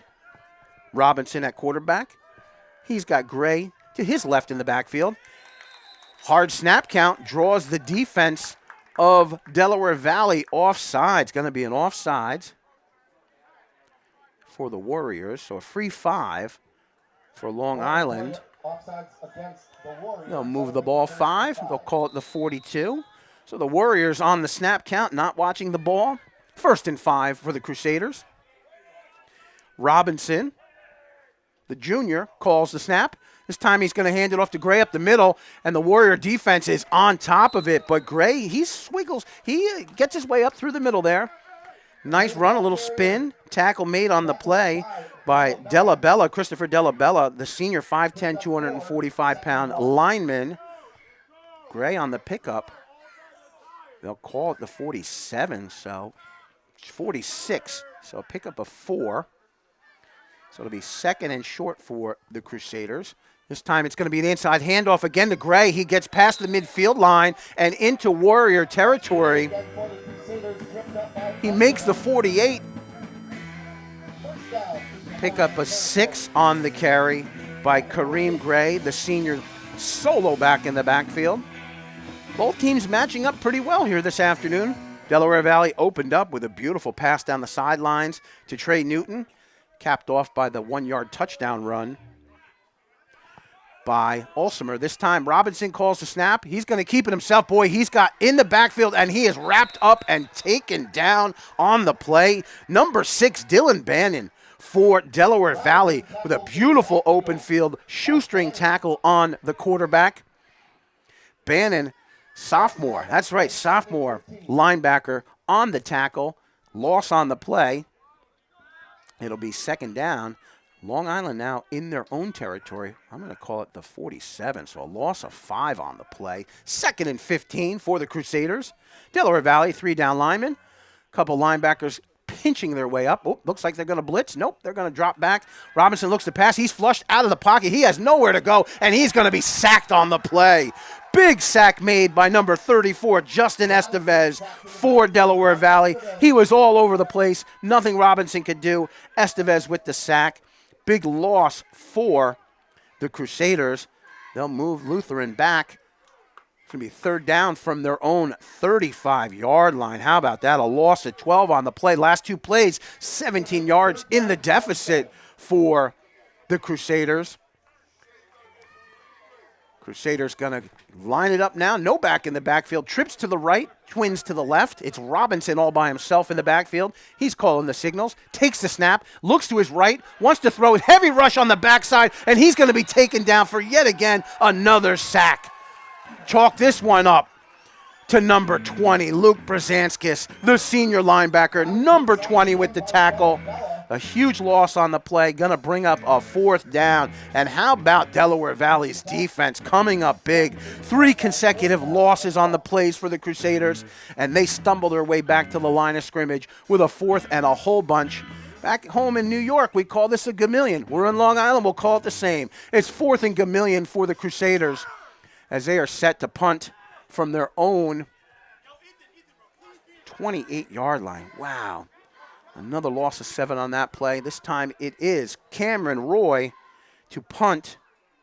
And for the Warriors, the 2 deep backs aren't that deep. They're standing at their own 40. High snap made. It looks like it was tipped at the line of scrimmage. A partial block on the play.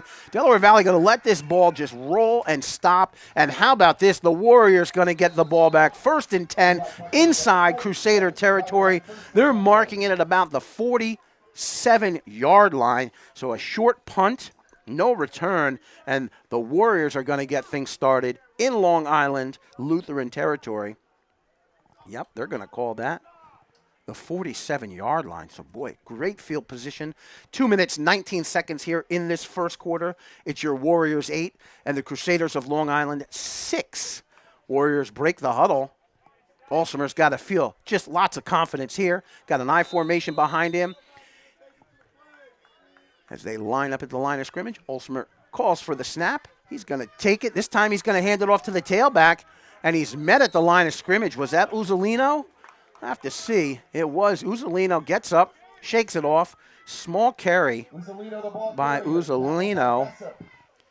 Actually, they're going to give him the line of scrimmage, so no positive yards on that play.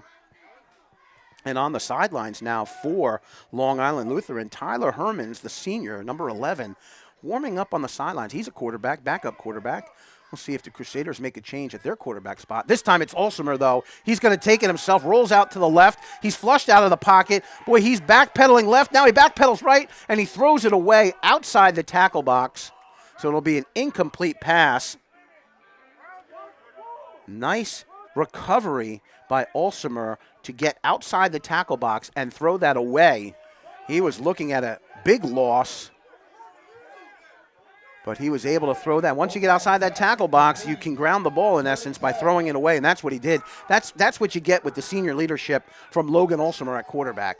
This time he's in the shotgun. He rolls to his right. Heavy rush on him. He is flushed out of the right, throws it over his shoulder, in essence, almost behind his head. He was looking for Trey Newton. Pass incomplete. So it's going to bring up a 4th down. 2 incomplete passes in a row brings up the 4th down for Delaware Valley, and they're going to bring the punt squad out.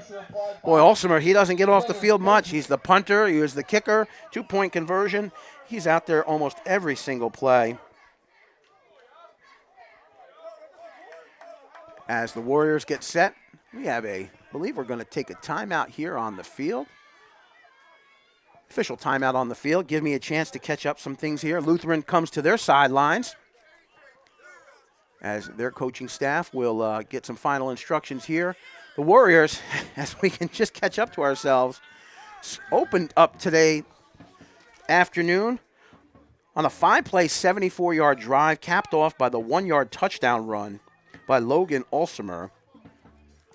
Lutheran up to the task on their first possession after a nice 17-yard return by Kareem Gray. It was Lutheran on a similar situation. 5 plays, 81 yards themselves, capped off by a beautiful touchdown pass. And that pass, of course, went from Robinson to Cameron Roy, the junior.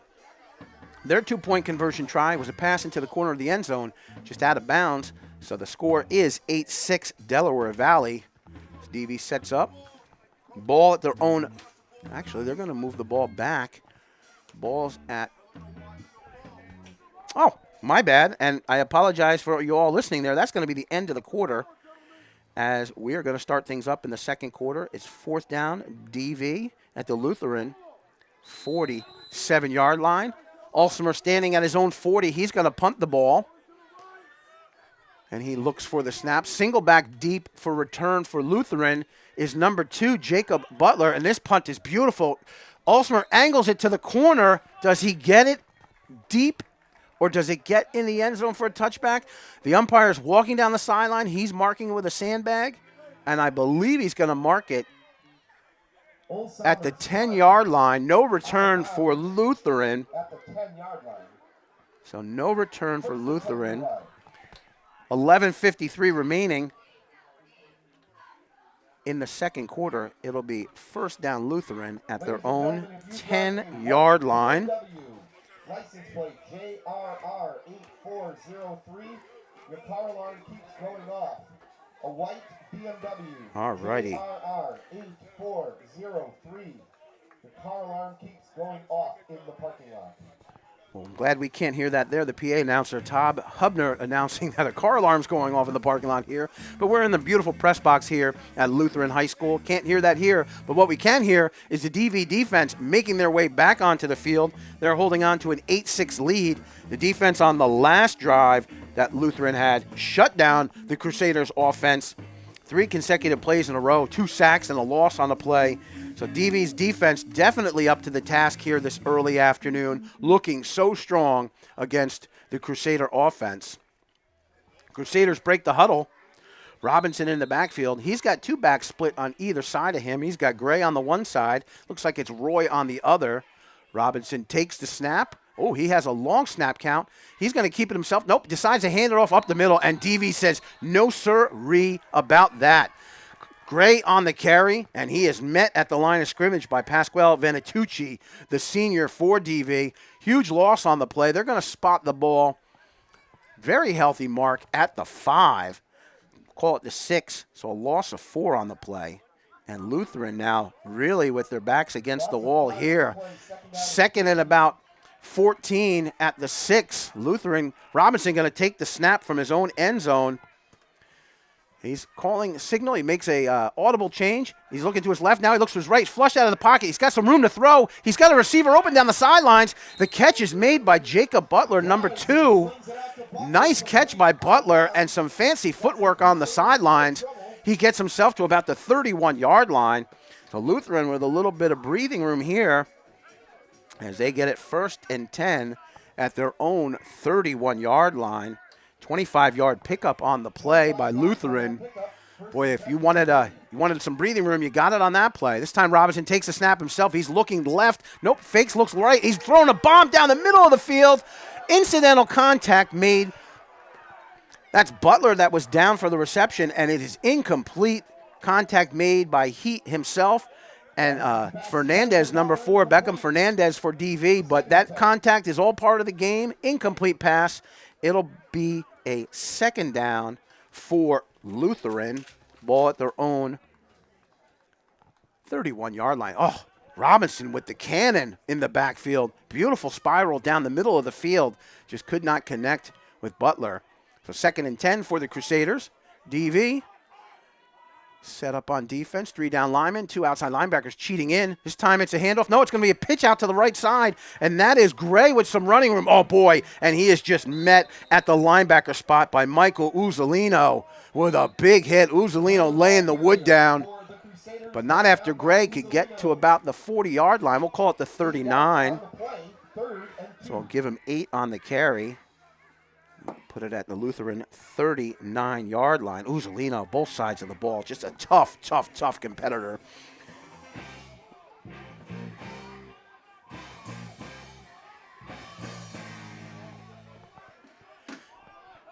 Third down now. 3rd and short for the Crusaders. This time it's Butler himself wildcatting in the backfield. He's going to take it out to the left side around the corner. He's got the edge. Big run down the sidelines. He's taken out of bounds in the Delaware Valley, about 40-yard line. So the wildcat play by Jacob Butler, the wideout, takes the center snap himself and gets a huge 1st down for Lutheran. Ball in Delaware Valley territory. They'll mark it at the Warrior 40-yard line. So a pickup of almost 20 on the carry. Wow, 21, in fact, on the carry. 1st down for Crusaders. Ball on the Warrior 40-yard line. Butler with some speed around the edge. Delaware Valley going to have to make a change on that when they see the Wildcat formation. Robinson back at quarterback now. 2 backs split in the backfield. They split themselves and move. And the Crusaders are going to call a timeout. We're going to take a quick timeout here as it is 8-6 Warriors over Crusaders. 10:08 remaining here in the second quarter. You're listening to Delaware Valley Football on the Pike 106.9.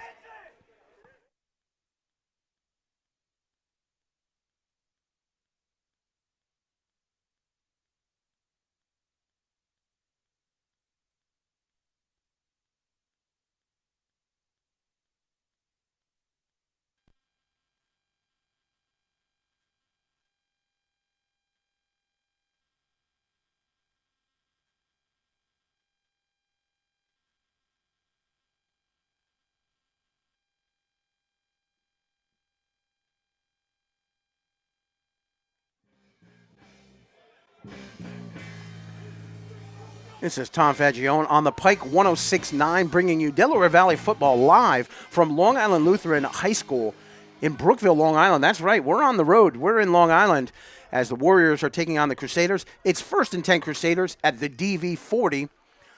Crusader quarterback Robinson going to keep it himself on a shotgun formation snap, and he is snuffed in the backfield. Big tackle for a loss made by number 20, Luke Brzezinskis, that senior linebacker just on the spot. Robinson had nowhere to go. Huge loss for Lutheran. That's a loss of 7. No, check that. 8 on the play. They'll move the ball all the way back to the DV 48-yard line.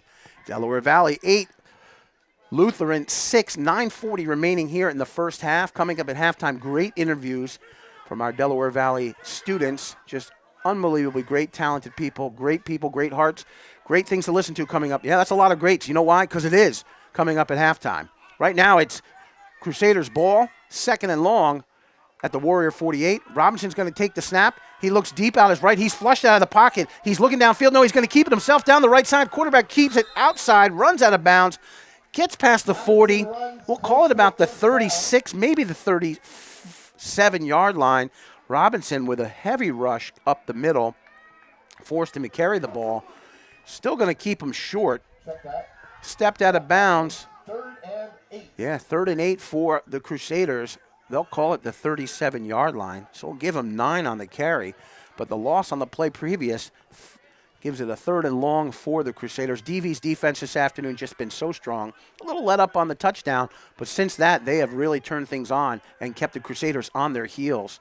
Heavy rush up the middle. Robinson, a little swing pass out to the right, and I tell you what, nothing going on. Jacob Butler catches the ball, and then he catches a lot of 22 jersey, and that is Joey Kessler for the Warriors with a big tackle for a loss. Late flag on the play, and the flag is being assessed on the sidelines now, and I think it's going to be assessed against Lutheran.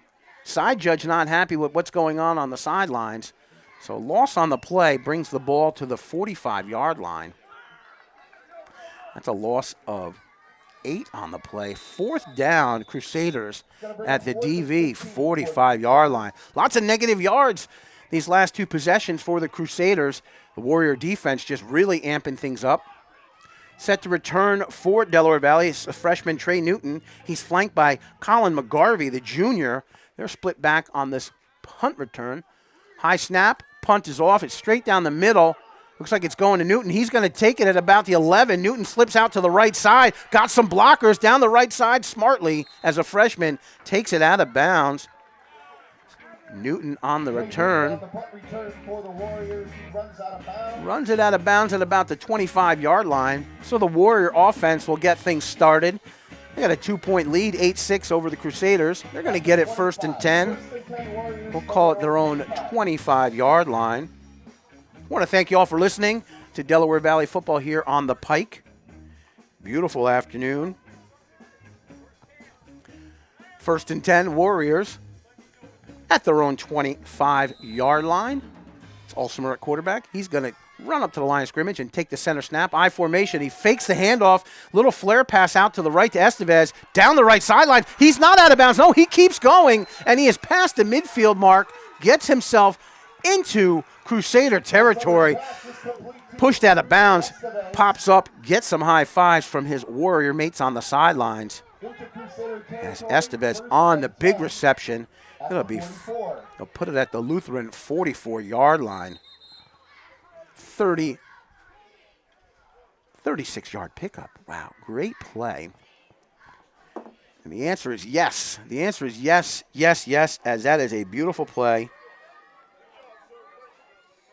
As Estevez takes it out of bounds, it is 1st and 10 Warriors at the Lutheran 44-yard line. DV playing with some confidence now. I formation in the backfield. It's Estevez and Uzzolino tailback. This time it goes Estevez up the gut, and he is just rumbling, stumbling, bumbling, and he's getting himself outside down the sidelines, down to the 20, maybe the 15, and he is pumped up out of bounds at the Lutheran 20-yard line. Estevez coming alive here in this 2nd quarter, and another 1st down for the Warriors. That fullback just churning and picking up yards. He goes to the sidelines for a blow. Hurry up offense now by the Warriors. This time it's Uzzolino. No, check that. Is Brzezinskis, and he is met at the line of scrimmage. Ooh, late flag on the play. Tackle made by Javon Sullivan for the Crusaders. And Brzezinskis on the carry. The late flag is a face mask against the Crusaders. So the defense assessed the penalty. Warriors will take it as They're going to mark this off here. Let's see if they go half the distance or if it's a 5-yarder. Referee is on his march now, and he starts at about the 20-yard line. Oh, he's going to start at the 19, and he keeps going. He's past the 15, and he's going to mark it, yep, at the 15. So it'll be a first down for the Warriors at the Crusader 15-yard line. Check that, 1st and 5. 1st and 5. I formation behind Ulsimer. Ulsimer doesn't like what he sees. He's going to call for a timeout. And DV will organize themselves at the sidelines. We'll do a quick game recap here. 7:14 remaining in this first half. It's Delaware Valley 8. The Crusaders of Long Island Lutheran High School 6. 7:14 remaining. DV chomping at the bit here to get another score and go up big at halftime. Ulsimer to the sidelines, talks to the head coach himself. Same name, must be related. Love it. As he gets his final instructions. Warriors so strong offensively to start things off. Defense a little shaky, but then after that, the defense really stepped up to the plate and shut down Lutheran's offense. Delaware Valley's defense with tons of big plays deep in the backfield of Lutheran, keeping Lutheran on their heels, moving backwards. So the offense, defense really coming together here for the Warriors. This first down for the Warriors. As we said, it's at the Lutheran 15-yard line. Ulsimer I formation. Behind him, handoff goes to Brzezinskis off to the right side. Check that, Uzzolino. He inches his way past the 15, down to the 14. Maybe actually more than that. They're going to give him the 11. Uzzolino, the ball carrier, tackled by Johnson. Second down for DV. Second down and 2. We'll call it the 11. I'm going to give him 4. I formation again. This time it is Uzzolino again, and he's stopped at the line of scrimmage, but finds his way through the hole, maybe makes it to the 10. Yep, they're going to give him the 10. Is this enough for a first down? Same combination. Let's see. He is close to the marker. Are they going to move the chains? And they are. Uzzolino with the pickup. We'll give him 1. First and goal at the 10, maybe the 9. Going to call it the 9. So Uzzolino with the pickup here. Warriors knocking on the door. Boy, they'd love to get a touchdown in here now. Ulsimer takes the shotgun snap. He's going to look to his right. He's got Newton out to the right to the corner of the end zone. Nothing doing, so he's going to have to run it out of bounds. He sticks it out there, gets himself to about the 9. Nope, we'll call it the 8. Late flag on the play as Ulsimer forced out of bounds. Flag is in the tackle box. Looks like it's going to be a hold against Delaware Valley. 6:05 remaining here in the first half. The hold penalty against the Warrior offense. They'll move him back 10 yards. They'll redo the down. So it'll be first down. That flag is sitting at about the 17-yard line. Let's see if they spot it there and move it from there. Nope, they're going to move it back to the 20. So it's a hold from the 10. They'll redo the down. First and goal for the Warriors at the 20. Some people would say that's a bad move. I say, hey, more angles and opportunity. Ulsimer's going to call it from the shotgun. He's got Uzzolino to his right. He drops back, straight pass. He's looking down the middle of the field. Who's he have? The big guy himself, number 87, James Dabney, the sophomore with a pickup, and he takes it down the left side to the 10, to the 7, to the 5. Tackled at the 5-yard line. Nice play by James Dabney, the sophomore, 6'4", 195. Second and goal at the 5. This time it's a run up the gut, and who is it? It's the big guy himself, number 26, Uzzolino. The junior stumbles it in from the 5. Uzzolino on the 5-yard touchdown run. Not going to be denied on that play. The Warriors pull ahead 14-6, 5:29 here remaining in the first half as DV looks to go. Looks like they're going to go for 2 here on the play against Lutheran. Delaware Valley caps off that run, that drive by the 5-yard run by Mike Uzzolino. Warriors trying to figure out what they want to do. Kicking game has been suspect now with Reagan Decker unavailable to go. We saw Ulsimer warming up before the game. This time they're going to go full house backfield. Uzzolino is the tailback. He's got 2 big linemen in front of him. It's going to be play action fake by Ulsimer. He throws it into the corner of the end zone for the 2-point conversion, and the catch is made, and it is complete. 2-point conversion made by James Dabney himself. So Ulsimer to Dabney for the 2 points. Pretty 2-point conversion. The score now 16-6 Delaware Valley. We're going to take a break here. You're listening to Delaware Valley Football on the Pike 106.9.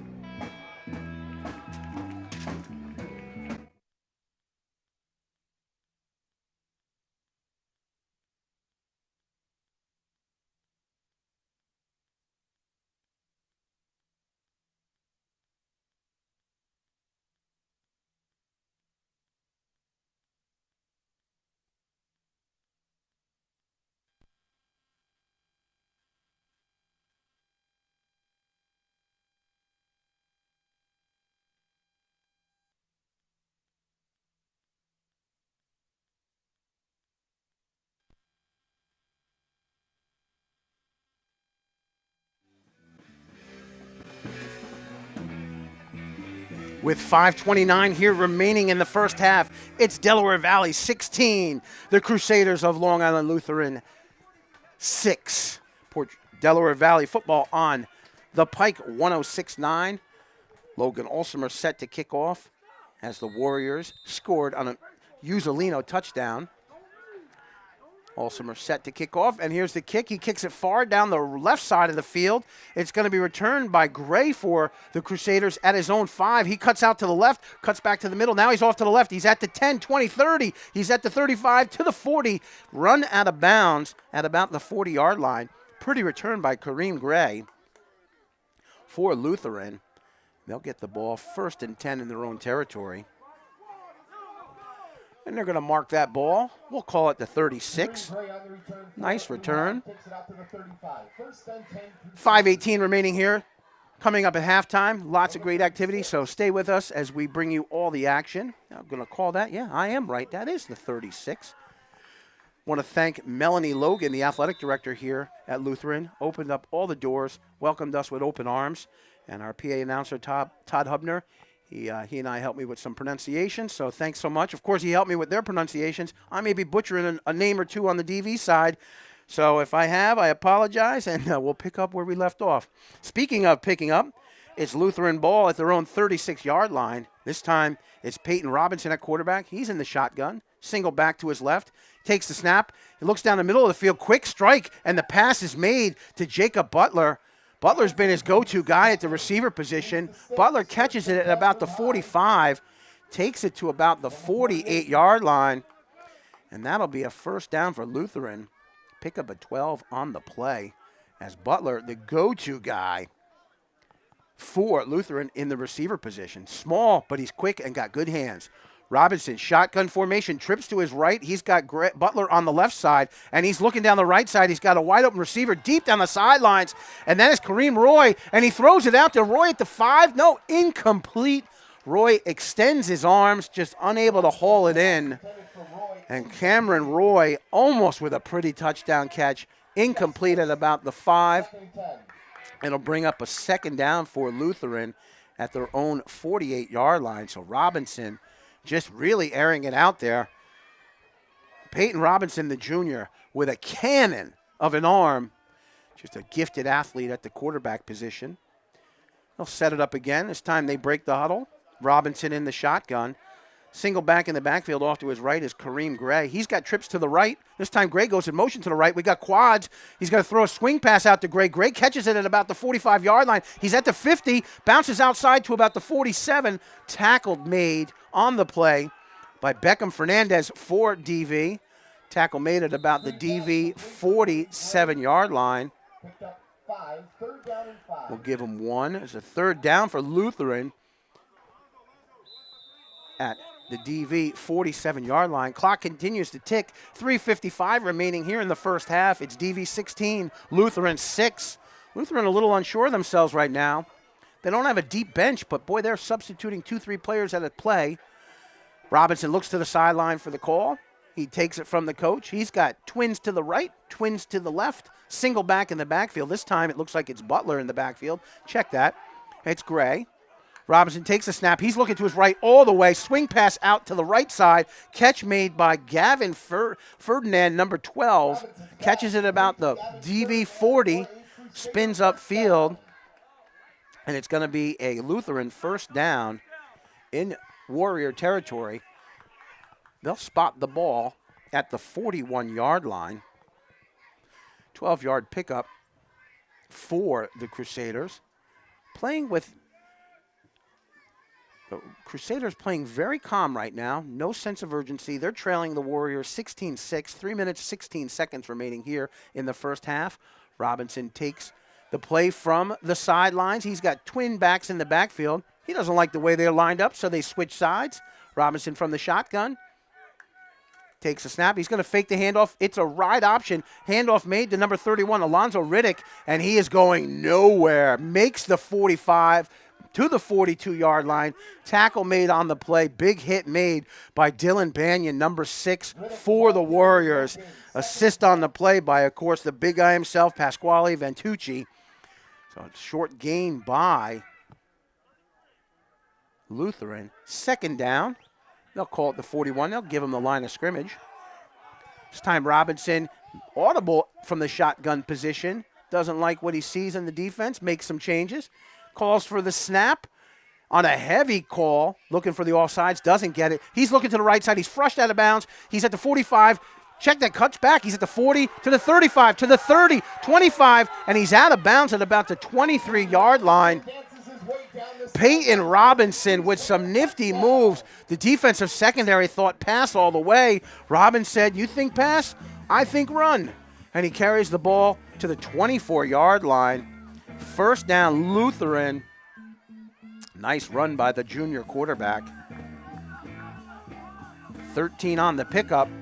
No huddle offense. Single back, way back behind in the tailback position.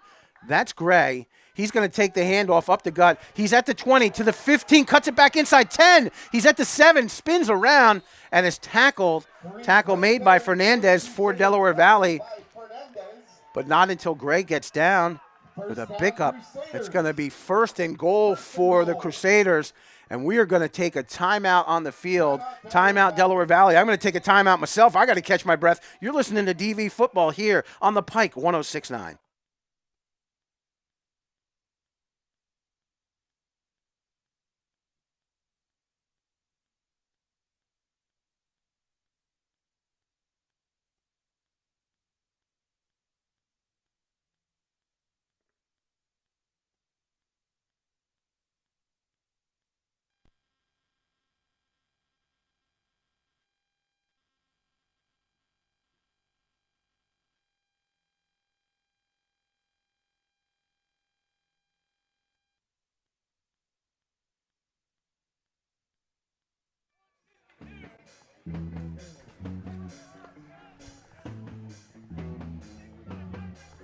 .152 remaining here in the first half. It's Delaware Valley 16, Lutheran 6. It's Lutheran ball on the DV. We'll call it the 9-yard line. First and goal, Lutheran at the DV 9. This time it's Robinson, takes the handoff, gives it to Butler in the backfield. Check that. That's Gray. He's down to the 5, the 4. He makes the 3, and he is tackled just short of the goal line. Goal line tackle made by Joey Kessler. It's second and goal for the Crusaders.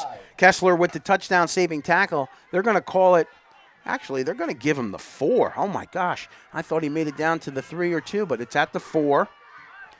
This time Robinson, shotgun snap. He's going to hand it off. Handoff goes to Gray. He's off the right side, and boy, he's going nowhere. Dylan Bannon says, nuh-uh, not on my watch. Big hit by Bannon.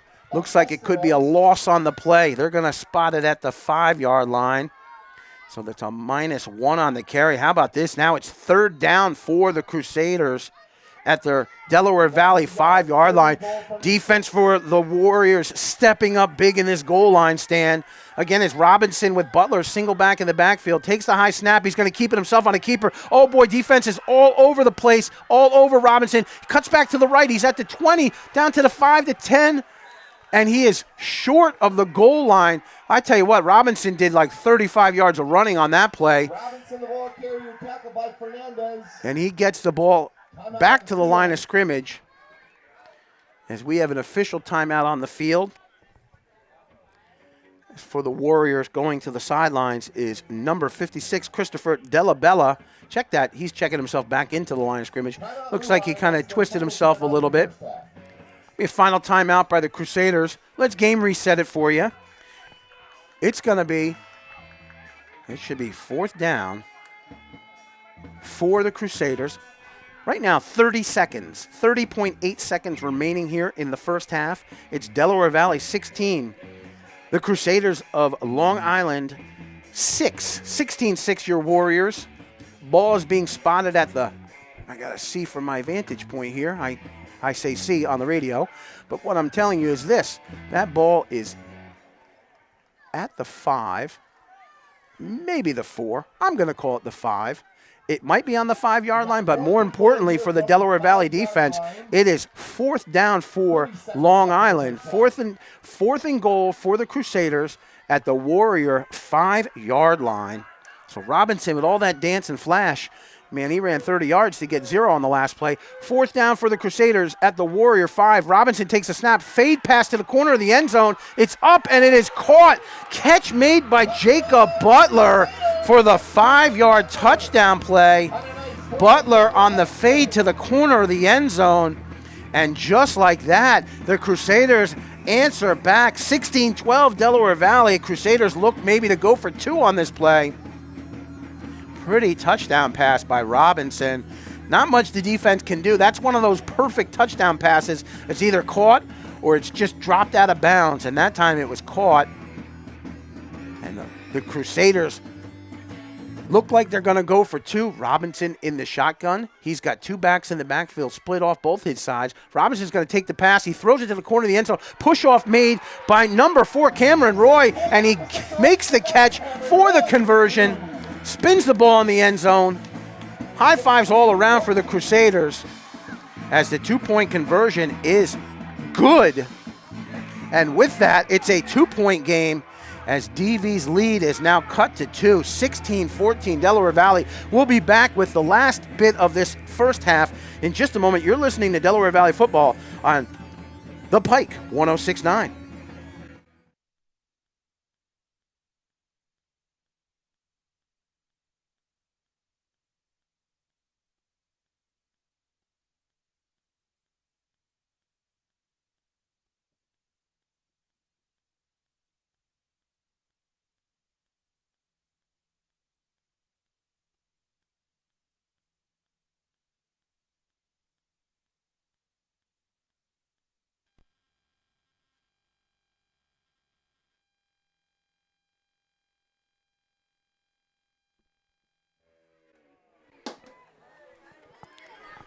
All right.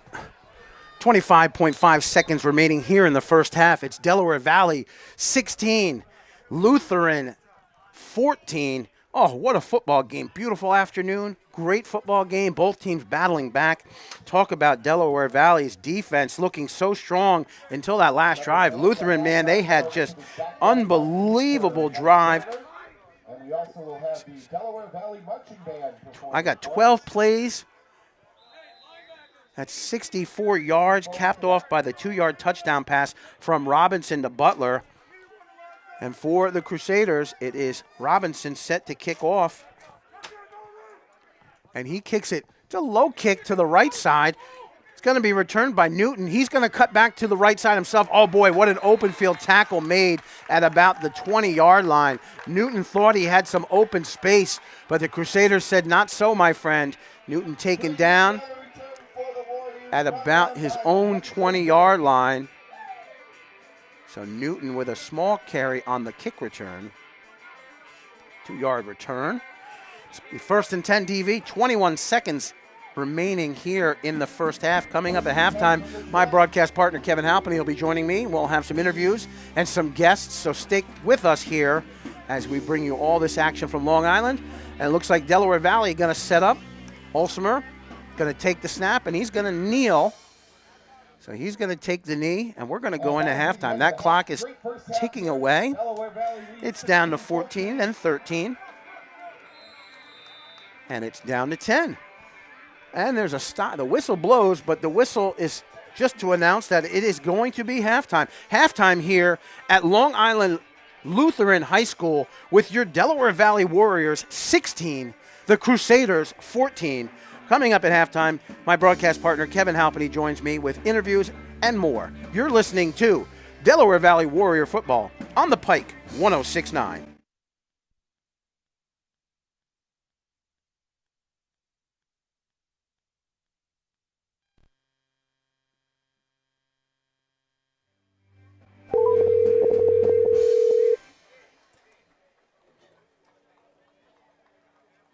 Tom?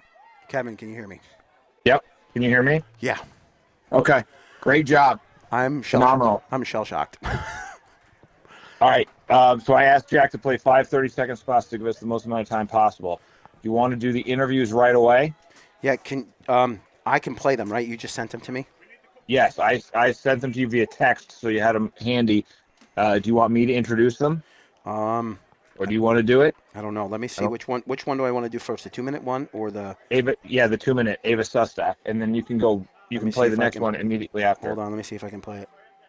I can't play it. No? No, but I can. What was the one that you sent me via email? I sent them both to you via email. Okay, hold on. Should I resend them?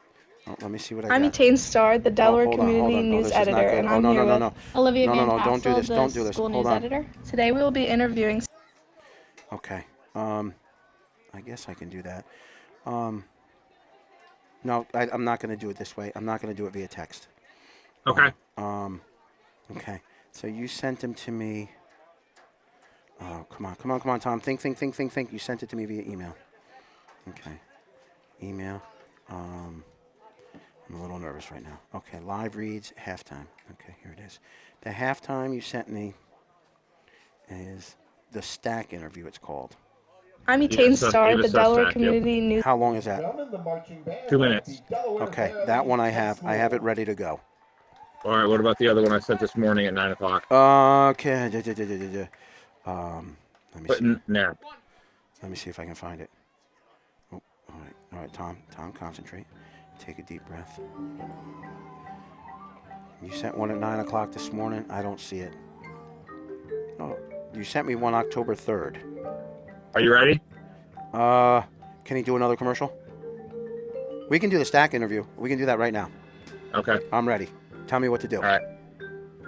I'm waiting for Jack to say go. And do I just play it, or do I have to introduce it? No, let's do an introduction. Do you All want to do the introduction? No, you do the introduction. I'm ready. Okay. What's the score? 14-8? It is Or 16-14 DV. 16-14. Okay. Oh my God, that's loud. It's the marching band. Sounds legit. Oh, yeah. They got those xylophones and everything. It is halftime here at Long Island Lutheran High School. Your score, Delaware Valley 16, Lutheran 14. I'm Kevin Halpany here on the Olsemer Injury Law. Let me start that again, folks. How about the Oliger Injury Law? Thanks to Jason Oliger and his team at Oliger Injury Law for making our halftime show possible. Kevin Halpany here with you. Tom Fagione there at Long Island Lutheran High School. Jake Graziano just around the corner. And Jack George back in our Pike 106.9 studios. Again, 16-14, DV leads Lutheran at the half. Been a great first half. Tom will have the breakdown of the first half shortly. But first, we wanted to bring you these conversations, these interviews that were conducted by the Delaware Valley High School Journalism Program students. We are going to start with the interview that Etain Starr did with Ava Sustak. Here we go. I'm Etain Starr, the Delaware Community News Editor, and I'm here with Olivia Van Tassel, the School News Editor. Today we will be interviewing senior Ava Sustak, who was nominated as SNY Dream Day Kid for 2024. How did you hear about this organization, or did they reach out to you? So Mr. Barnett actually reached out to the New York Jets once he figured out that I was a Jets fan because we were doing advocacy and peace studies, and I chose to do the American Thyroid Association. And he usually donates $5 to every group that his students pick, but that was my $5 for choosing that group. What did you get to do while you were at the Jets training camp? So I got a tour of the entire facility. I got to go, they called it a shopping spree, so I got to pick out like a bunch of new Jets merch because they just got a new logo this year. I got to stand on the sidelines and watch their practice, and I got interviewed by SNY, and then at the end of their practice I got to break down the team huddle. Again, this is Etain Starr, the Delaware Community News Editor, and I'm here with Olivia Van Tassel, the school news editor. And we are interviewing senior Ava Sustak, who was nominated as SNY Dream Day Kid for 2024. What impact did this experience have on you? It was kind of life-changing because, like, as a little girl watching football on Sunday, and then fast forward 15 years and I got to, like, literally be feet away from these players, it just was crazy. What was your favorite part of the Jets training camp? Probably meeting all the players. And overall, how was the experience? It was like probably one of the best days of my life. It was really cool, and I'm very grateful that I got the opportunity to do that. Again, this is Etain Starr, the Delaware Community News Editor, and I'm here with Olivia Van Tassel, the school news editor, interviewing senior Ava Sustak, who was nominated as SNY Dream Day Kid for 2024. Joining us now that was a great interview.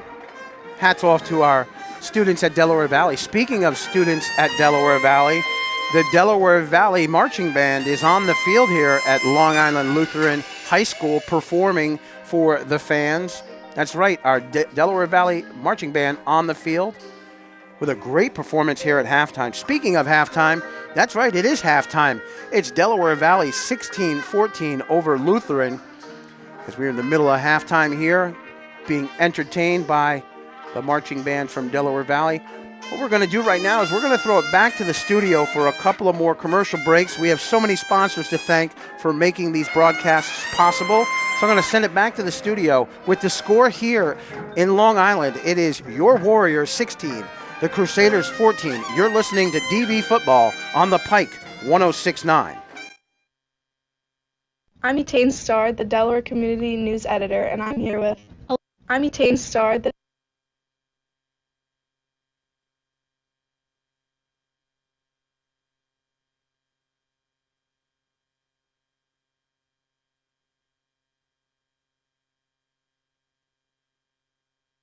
Hello, I'm Riley Newton, sports co.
Welcome back to the Oliger Injury Law halftime show here on the Pike 106.9. Delaware Valley leading Lutheran 16-14 halfway through this out-of-district game, way out of district in Brookville, New York, on Long Island. Tom Fagione there. I'm Kevin Halpenny here.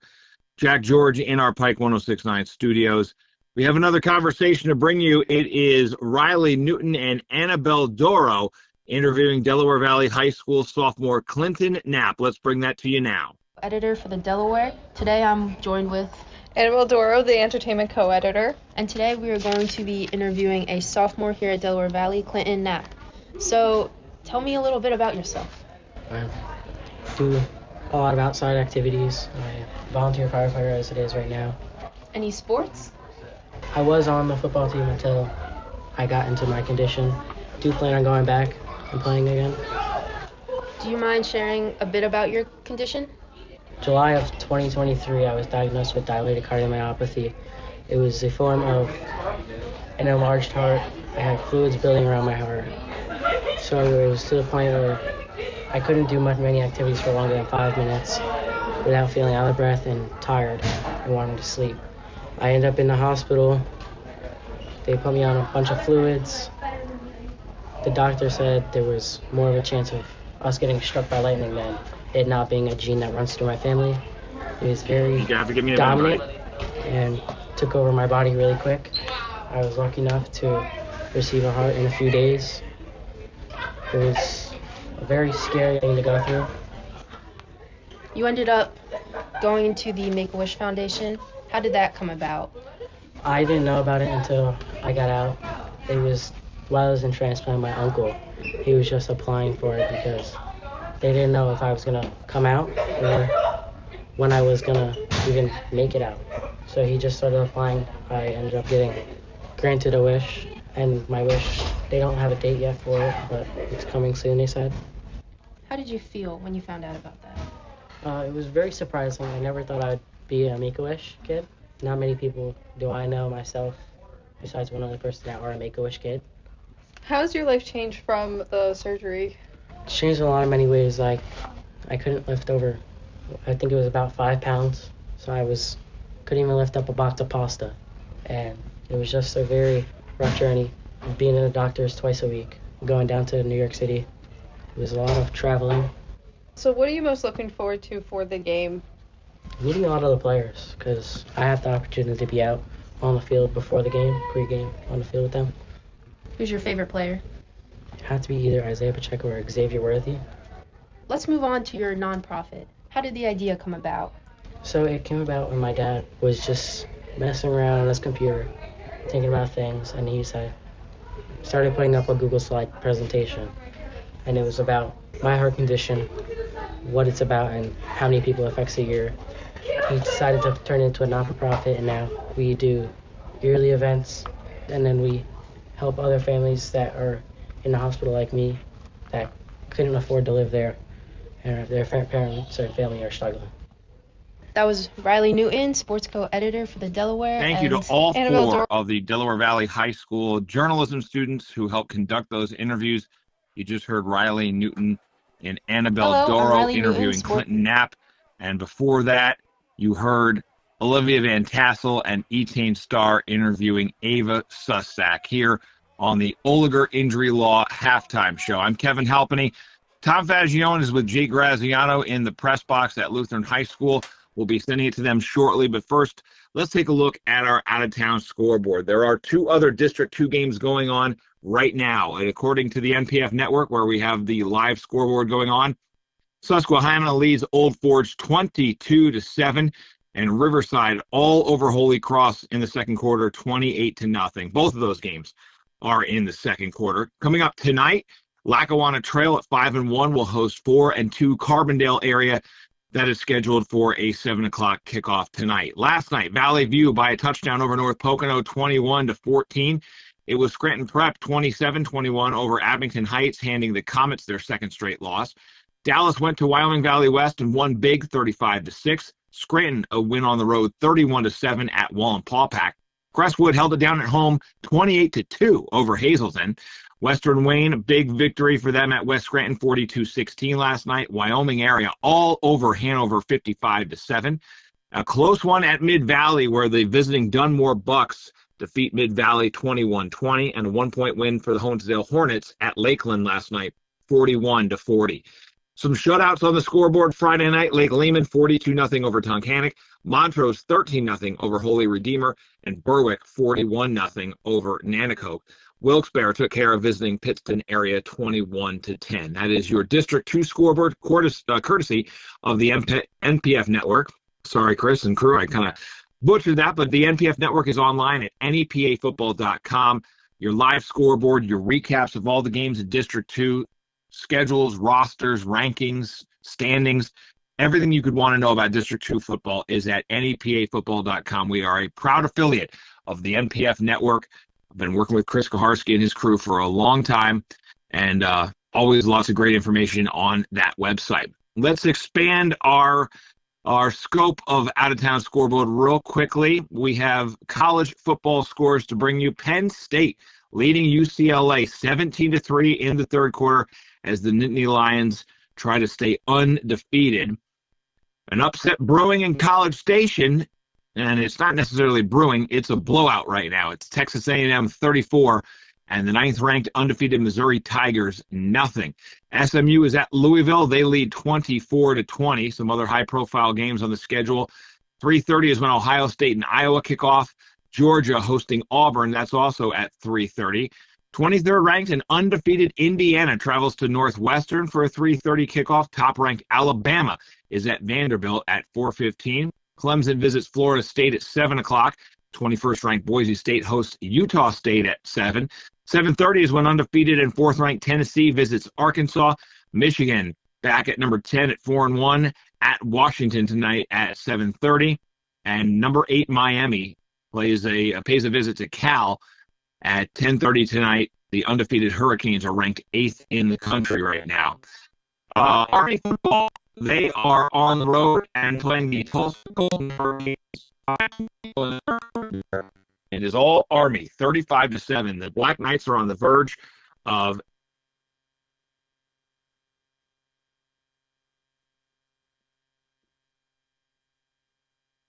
Kevin Halpin here with you. Tom Fagione and Jake Graziano back at the press box there. One more score to bring in, that's baseball. It's a quadruple header of playoff baseball action. Cleveland, the Guardians leading Detroit 5-0. That game is in the bottom of the third. At 4:08, it'll be the Mets at the Phillies. 6:38 is when the Royals and Yankees get things going in the Boogie Down Bronx. And at 8:38 tonight in Los Angeles, the Dodgers will host the Padres. In Long Island, it's Delaware Valley 16, Lutheran 14 at the half. We'll send it back to the studio for a last commercial break. Come back and get you ready for the second half of high school football. Delaware Valley Warriors football here on the Pike 106.9.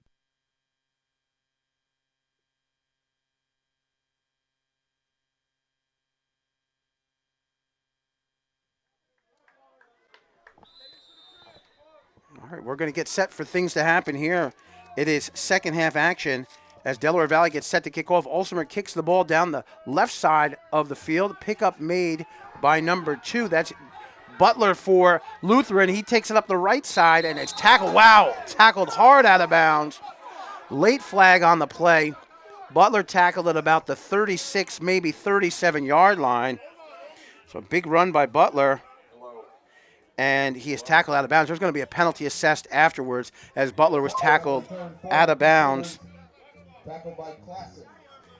And it's going to be a 1st and 10 plus the 15 as Lutheran is going to get the ball. This might even be, this is going to be, they'll get 1st and 10 inside Delaware Valley territory. That was a big tackle late out of bounds by the Warriors. Tackle was made at about the 30, 34-yard line. And the referee is going to march it all the way up to the halfway mark. Yep, at the 50 and beyond. So it's going to be, it'll be 15-yard penalty assessed against DV. It'll be 1st and 10 Lutheran at the DV 48-yard line. Robinson, shotgun formation at quarterback. He takes a low snap, looks to his left, trips out to the left, little flare pass out to the left, tackled out of bounds, catch made by Cameron Roy. Roy on the short gain, enough necessary into about the 42-yard line. So Roy with a pickup will give him 4 or 5 on the play. 2nd down for Lutheran at the DV 42. Check that, 6 yards on the reception Robinson, shotgun all by himself. This time he has Gray in motion. He's going to pitch the pass to him, and Gray is met in the backfield. Tackle made by the big guy himself, Pasquale Venatucci and company for Delaware Valley. Loss on the play by Lutheran. It'll bring up a third down now. Ball at the 45, a loss of 3 on the play. Robinson now throws a pass. Oh, boy, and it is caught by Butler. Makes a spin move. He's at the 40, past the 40, and continues towards the sideline. Tackled at about the 39. No, we'll call it the 40. And it's going to be short of the first down. So it'll be a 4th down for 4th and 2 for Crusaders at the Delaware Valley. They're going to give them the 40. Yeah, they need the 38 for the first down. So Robinson in the backfield, that shotgun. He has Gray to his right. Is he going to pass? Yeah, he's looking downfield. He's flushed out of the pocket to his right. Now he rolls back left. He's at the 50, looking to throw. He throws from the 50 across the middle, and it is incomplete. It'll be a turnover on downs as Robinson unable to connect on the pass. So the Delaware Valley defense comes up big for the TOD, as I call it, the turnover on downs. It'll be Warrior football, 1st and 10 at their own 40-yard line. Good defense there by Delaware Valley, stopping the 4th down conversion try by the Crusaders. 10:45 remaining here in the 3rd quarter. Our Warriors 16, the Lutheran Crusaders 14. 1st and 10 Warriors at their own 40. Great action here this afternoon. Both teams matched up very well. The scoring started early. Delaware Valley first on the board on their first drive and first series, followed up by the Crusaders answering on their first drive. We'll get more first half recap as we continue. 1st and 10. This time it's Olsmer in the shotgun for the Warriors. He takes the snap. He's looking to pass. He's looking deep down the right side. Oh, there is coverage, and there should be a flag, and there is no flag as the pass is thrown incomplete. And that was Trey Newton, the go-to freshman receiver for Delaware Valley. He was blanketed covered by Stan Numa, the junior for the Crusaders, and it was incomplete. But boy, he was all over Newton. 2nd down now for the Warriors at their own 40-yard line. Boy, Olsmer has a gun. This time it's I formation. He's got Estevez and Uzzolino in the backfield. Uzzolino at the tailback, looking hungry to go. This time it's Estevez, a short carry up the middle, maybe to the line of scrimmage. Estevez with some good carries in the first half. Coming up a little slow for the Warriors. Josh Ryan, number 77, the lineman, 6'2", 200-pound senior. He's all right back in the huddle. This time it's 3rd down for the Warriors. They'll spot the original line of scrimmage, maybe one. So 3rd and 10. This time there's motion by the Warriors. Looks like there's a little bit of lineman movement at the left side. Penalty against DV. So -5 yards. They'll redo the down. It'll be 3rd and long now for the Warriors at their own 35-yard line. They call it the 36. I'm going to call it the 35. 3rd and long for your Warriors. Olsmer breaks the huddle. He's going to go up to the center. No shotgun this time. I formation in the backfield. It's Uzzolino at the tailback. Estevez, it's a play-action fake. This time it's Olsmer. He's flushed out of the pocket to his right, and he's just barely able to throw it away incomplete. So incomplete, I tell you what. Olsmer with the speed to get outside to throw that incomplete. As it is 4th down now for Delaware Valley, and they're going to be forced to punt.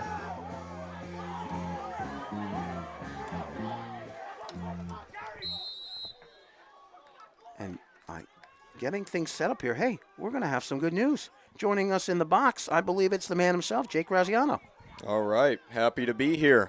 Oh, so am I. Some troubles getting to the stadium, but got here for the second half. Great game going on here at Lutheran. What a facility this is, too. How about this? Jake shows up, and the referee does us a favor, gives us a penalty so we can get you connected.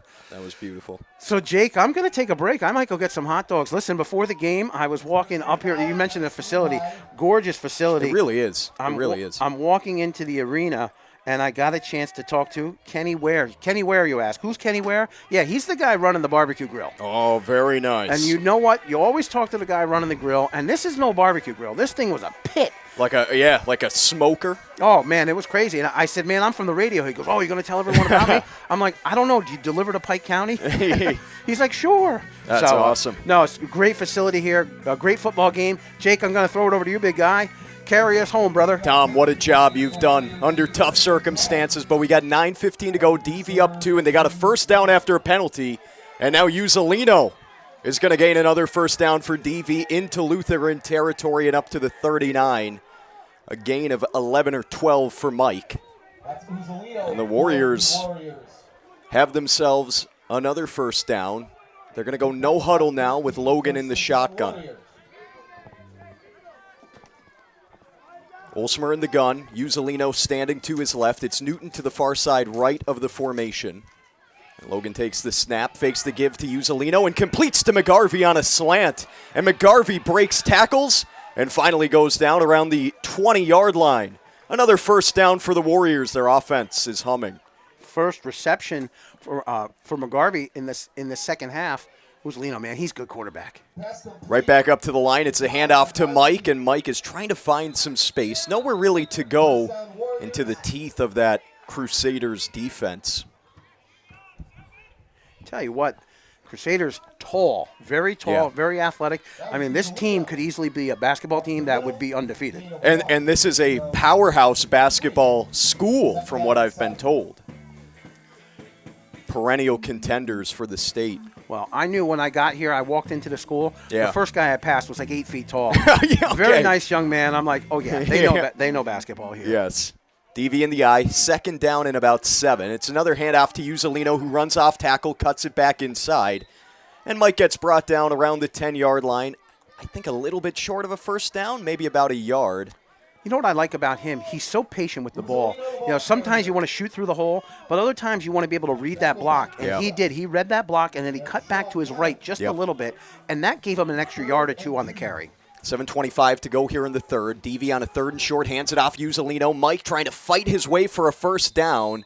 We'll see where the spot is. He's right around that line to gain, and he got the first. A nice carry. Into the 10. Is it going to be a first and goal, or is it at the 10? I think he's at the 10. I think that's – well, they dropped the chains on the sideline, but, boy, that's at almost the 11. That's interesting. Yeah, it's first and goal at about the 10 and a half. Uzzolino off tackle, cuts it inside, and dances into the end zone. Uzzolino puts DV up by 8 with 6:55 to go in the third. Oh, boy, could have been the 10, the 11, it could have been the 90 or the 99. It didn't matter. Yep. Uzzolino was going to get in the end zone. How about the footwork, though? That was special. Guy that's so big and strong, he also has great footwork and great vision. You need to know where you want to go, and he knew what he had to do on that play. The Warriors with a really important extra point upcoming now. Looks like they're going to go for 2. No kicking game today, you know. I mean, I saw them a couple of weeks ago, and Reagan Decker was the guy. He was all-world. He's not on the field today. He must be banged up or maybe couldn't make the trip, so DV will go for 2 once again. Well, their backup kicker is Riley Smith, the junior. And big shout-out to him and his mom. I know his mom very well. Ange, I hope you're listening. Riley made the trip down here. Handoff Uzzolino trying to get in. He does. 2-point try is good, and Delaware Valley leads it 24-14.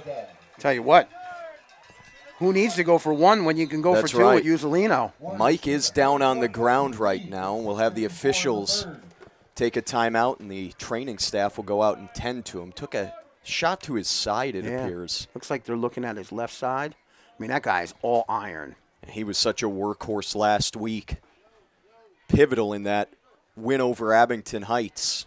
Such an important part of this team, Mike Uzzolino. Yeah, he is an absolute warrior. Junior, 5'10", $185. They're keeping an eye on him. Maybe catch his breath. I mean, he's been on the field, it seems, all day this afternoon. Looks like they gave a thumbs up there, so let's hope they get him up. Might just hopefully maybe got the wind knocked out of him or something. Might have fallen on the ball. There was quite a bit of contact down there around the goal line. Coach Olsmer is out there checking on Mike as well. A lot of big guys out there, too. I mean, both sides of the line, big dudes. And how about this? And Mike's going to get helped up, and he's going to walk off the field under his own power.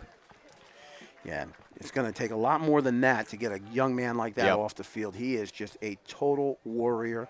Makes his way to the sidelines. It's good news. Good news for the Warriors. Uzzolino absolutely embodies this program and its grittiness. And he finds himself with another touchdown on the season, and DV up by 10 now. Well, that's midway through the third. That's his second touchdown, obviously, of the day today. The first touchdown was scored by Ulsmer on the 1-yard carry, but it was Uzzolino on the second touchdown in the first half. Tell you what, man, the dynamic offense that Delaware Valley has, where they can go I formation and they can pass off of I formation just as good as they can run. And I tell you what, we talk about Uzzolino, we talk about Ulsmer. How about the growth of Trey Newton?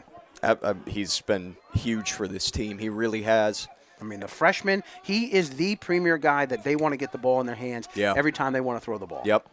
And really, Delaware Valley can give you multiple looks. So Logan Ulsmer will kick off here for the Warriors. He's been handling the kicking duties today, and he'll be fielded around the 10-yard line and return past the 20. There is blocks in front past the 30, 40, and Ulsmer will run the return man, Kareem Gray, out of bounds, but not before he gets all the way up to the 46-yard line.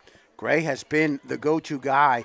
He is quick, he's fast, he's got good hands, and he's got good vision downfield. He wears that C on his chest, one of the team captains, Kareem Gray.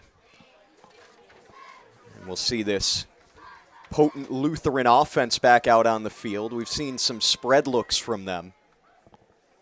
And they'll have 1st and 10 from their own 46, now down by 10 with 6:43 to go in the third. 1st and 10, Lehigh from the 45. Robinson is an electrifying quarterback. He can run, he can throw, and he has got great general discipline out on the field. He's got a back to each side here, and there is a flag. Oh, the big guy. Venitucci just got his helmet over the ball on that hard snap count by Robinson. Robinson, very smart to do that. Free 5 for the Crusaders. The pink flags, is that for Breast Cancer Awareness Month? Absolutely. Okay, I like that. Yeah, when the first flag flew, I'm like, is this a Long Island thing? And then I saw the color. I'm like, all right. So Peyton Robinson still in the gun. Sticking with that same formation. 3 wide receivers in this set. 1st and goal from the 49 of the Warriors. The ball is on the ground. Who covered it up? Wow, Lutheran was able to fall on top of it. But they're going to lose yardage. Gray with the pickup. That was one of those lazy handoffs. Yep. One thing you learn in youth football is quarterback to running back, got to hand that ball off with 2 hands. That time Robinson just stuck that pickle out there one-handed, and it almost just rolled off his fingers. And it was Gray, who was supposed to carry the ball, ended up falling on it. 2nd and about 7 now with Robinson in the gun, takes the snap. Quick hitter here to the near side. It's complete. And going into Delaware Valley territory, that's Alonzo Riddick for a 1st down. Gets him all the way up to the 39 of the Warriors. Riddick had 1 touch in the first half. They didn't use him a lot, but he has got some skill out there. I tell you what, man, these guys from Long Island Lutheran, all talented athletes across the board. That's a strong team out here. They've got a 1st down now at the 39. Robinson again to Riddick. It's complete at the 35. Riddick makes a move and gets tackled around the 30-yard line, near a 1st down. Ooh, he's going down with looks like he got a cramp there at the end of that play. Yeah, Riddick grabbing at the back of his leg. Really, really hot day here, early October. Interesting to me, you see the referees in shorts. That's not something I've ever really seen, I don't think. In youth football you might see it, especially in September. And I'll tell you what, I mean, it's nice out today. I mean, really it's a beautiful day. The one good thing, I mentioned it here in the first half, is that this press box is nestled in the shade. Yes. So we are nice and cozy here. Riddick is up off the field. Yeah, he had a little bit of a leg cramp. So it's going to be a 1st down. Riddick did end up getting enough for a 1st up to the 28. So again, Delaware Valley leading 24-14. Now 5:34 remaining in our third quarter here on Long Island. Delaware Valley. You talk about Lutheran. These frequent flyer and driver miles, these teams they have no problem going on the road. No. Pistol set now with Robinson in the gun and the back, Gray behind him. Gray gets the give, goes up the middle, and Gray runs into multiple Warriors and ends up with a short gain. Some pushing and shoving after the whistle and the Lutheran sideline wants a penalty, they're not going to get one. Boy, that DV, I tell you what, that front defensive line and those linebackers, those guys are hungry. I don't know if they got a pregame meal or anything, but boy, they have been hungry all afternoon. So much physicality from the Warriors. That is their program. You need to bring the physicality in a game like this. So second down and about 9 at the 27. Robinson takes the snap. Robinson looking for the end zone, throwing downfield. Jump ball caught inside the 5. Oh, boy. Looks like catch was made on the play by Cameron Roy, and it looks like he fell hard on that ball. Yes, he did. He went way up and came down hard. Roy, the junior. He had a couple of big plays in the first half, and how about that throw by Robinson? Yeah. He kind of throws it from his hip. But a tight spiral, exactly where Roy wanted the ball. He went up for it. It was a jump ball basketball, and he came down hard, and immediately you could tell that he either fell on his side or, we mentioned it about Uzzolino. I mean, Roy might have fallen on the football itself, and that football might be soft when you catch it in your hands, but when you're 4 or 5 foot in the air and you fall down on it, that thing feels like a rock. Yep, and you wonder if that – you got the training staff out there tending to him now. Hopefully Roy ends up being all right. That's a big play, though. He's going to be helped up now. That was a huge catch from him. And Roy appears that he's going to be all right as he walks off to the sideline now. Well, he looks like a Saturday afternoon player, doesn't he? But I'm talking college. That kid's got the college build. Yeah. He's tall, lanky, and he has got good hands, good football discipline, too. He's got some smarts out there. Last 2 weeks, the Warriors have been facing some of these bigger, more athletic receivers. And that's the one detriment that Delaware Valley has. They got good corners, but their average height's about maybe 5'8". Yes. Yep. It makes it tough to contend with someone who's over 6 feet tall. So Lutheran now has first and goal. Ball's probably around the 3 or 4. It appears to be the 4. That's a 25-yard pickup on that pass. How about that? Robinson in the gun takes the snap. Robinson is going to keep it, run it up the middle, and Robinson will lower his shoulder. Gains a couple. He is stopped short of the goal line at about the 1.5. And you know what? It is warm out because we have another player down. Yeah. Looks like an inside lineman. If I'm not mistaken, is that Delabella? 56 for DV with a lower left. Chris Delabella. Yeah, leg cramp on the left side. And you can tell right away when these guys get a cramp because they just extend their leg out. And I don't know if you've ever gotten a cramp, Jake. Oh, yes. You get one of those things, oh, man, like the world has changed. You're just like, what's going on here? It's unbelievable. It really, horrible experience. Delabella had a huge fumble recovery last week against Abington Heights. Kind of saved the game for the Warriors. Talking to his mom a couple weeks ago. Yes. Grandma's always listening in down in Jersey, so who knows? Maybe she made the trip out here to Long Island. It's possible. You mentioned this coming after halftime. This facility here, the way this football field is nestled, it's like it's built into the corner of this wooded campus. And, trying to explain to someone that you're in Long Island but you're surrounded by trees, it's hard to believe. It's very strange. This is a very, I don't know if rural is right. It's obviously suburban here, but where we are for this game has a rural feel to it, being in the woods, as Tom said. But 2 miles down the road, you can see some houses. Oh, my. Yes. Yeah, there's some bucks down here. Some bucks down here. Oh, yes. So Robinson in the gun, and Gray is the running back standing to his left on second down and goal. Lutheran looking to get into the end zone. Handoff is to Gray, and Gray gets into the end zone, drawing Lutheran closer. It's 24-20 now with 4:08 to go in the third. That's a situation where, so many multiple offensive threats that the Crusaders have. Gray just takes it up the middle. Looks like Delaware Valley was kind of trying to want to stretch the offense out wide, but Gray cuts up the middle, and there was a lot of green turf for him to get into the end zone. 3-yard scamper. And how about this? Crusaders going to go for 2 for sure. Crusaders going for 2. Handoff Gray. Gray is stuffed. DV's line came through and denied the Crusaders of the 2-point try.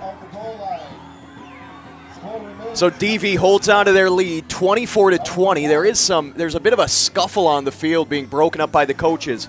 But 24-20 with 4:08 to go in the third. We'll take a quick break. You're listening to Delaware Valley High School football on the Pike, 106.9.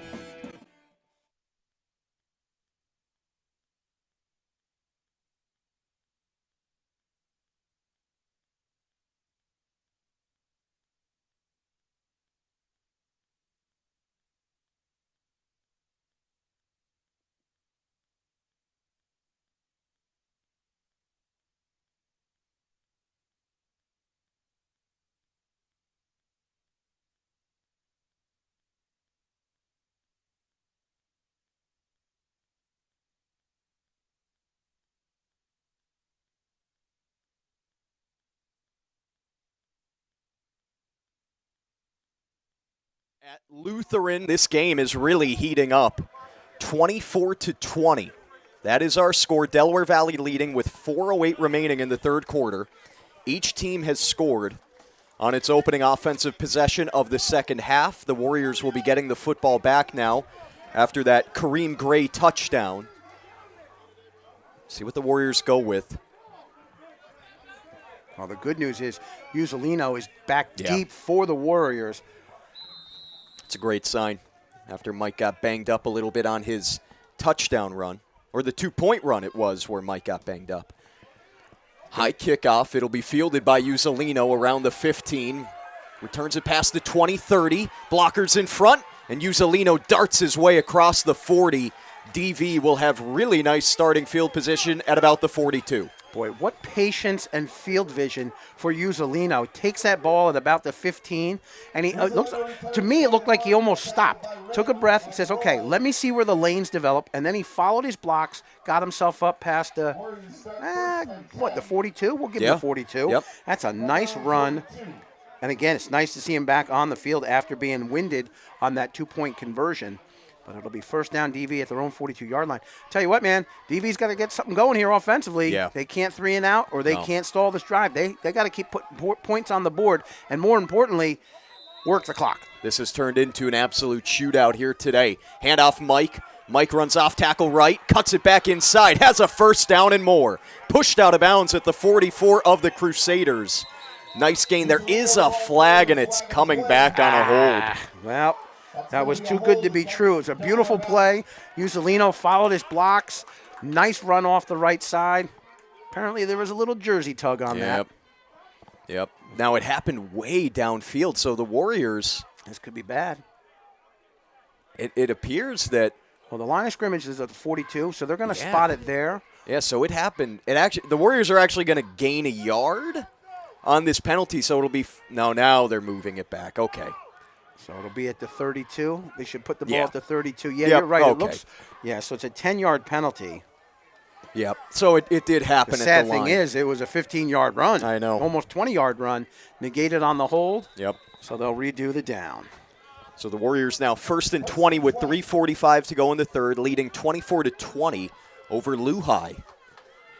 Handoff here, Uzzolino runs off tackle right. Mike has a nice gain and gets that penalty yardage back as he gets pushed out of bounds.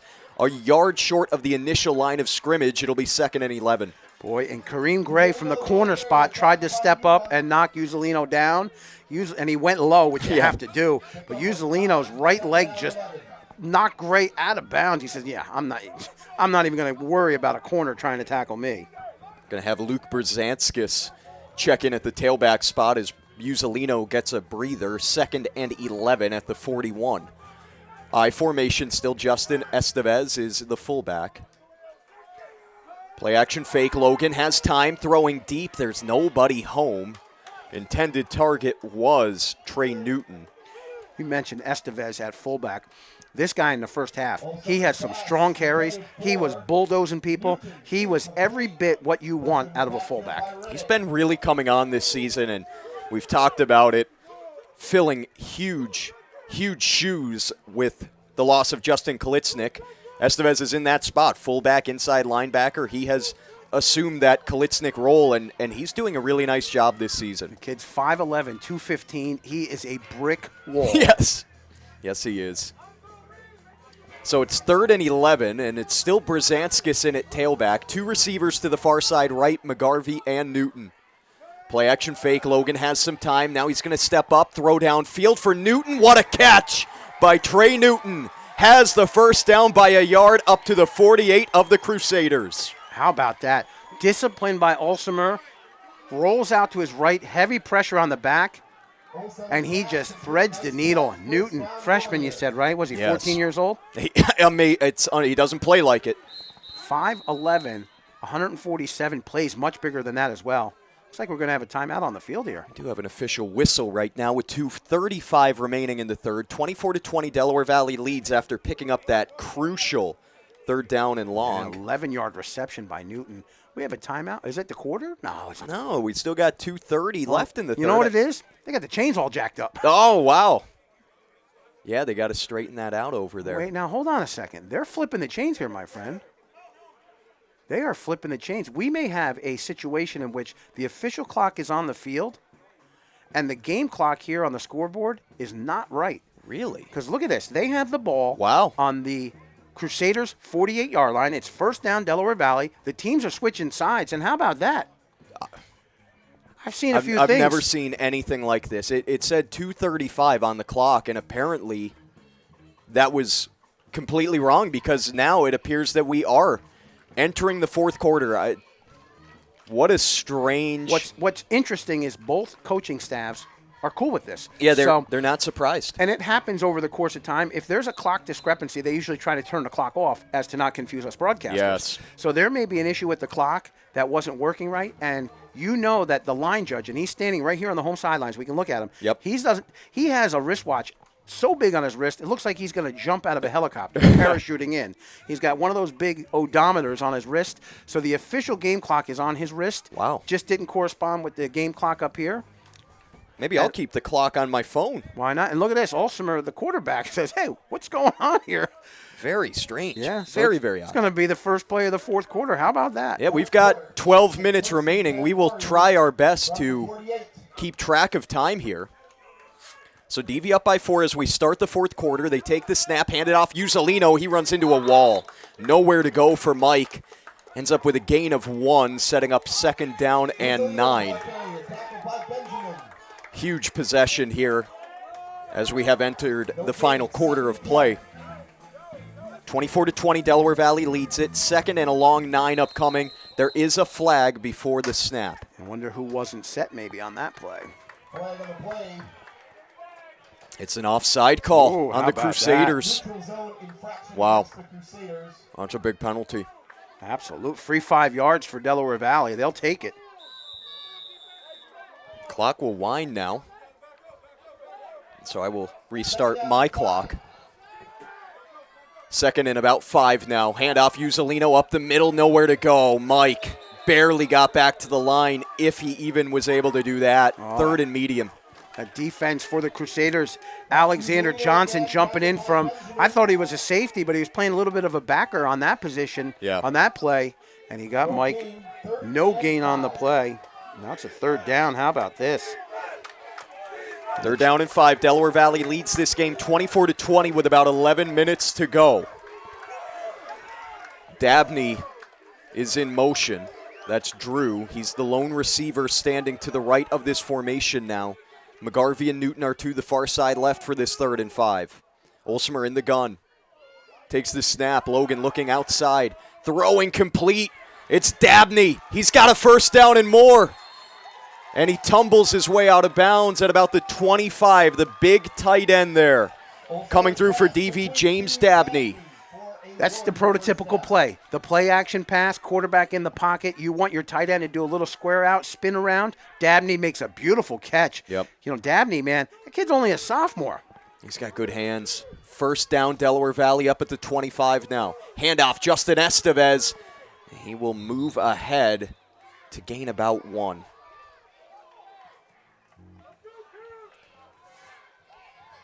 That's Estevez for the 10:20 to go in the 3rd.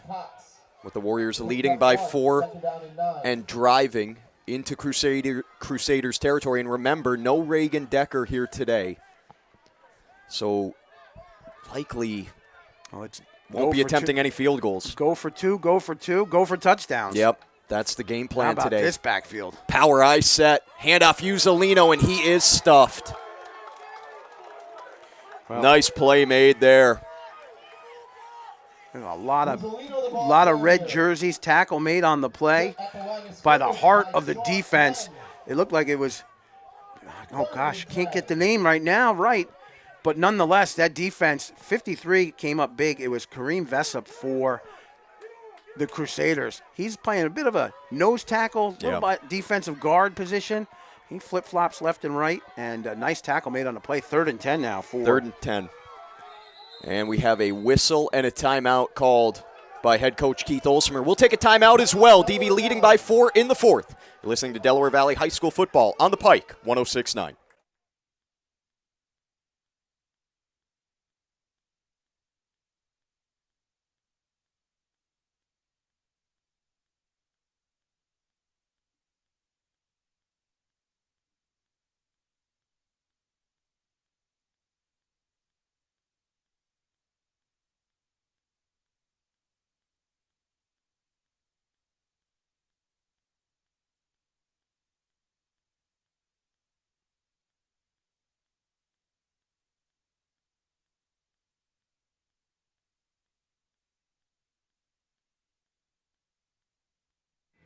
Back now at Lutheran after that timeout from head coach Keith Olsmer. 8:30 remaining on the game clock. The officials just reset the clock to get it in sync with the scoreboard, so we do know that that is accurate now. 8:30 remaining. Delaware Valley leading this game 24-20. They've got a really critical 3rd and 10. It is 4-down territory, of course. So 3rd and 10 from the 25 of Lutheran.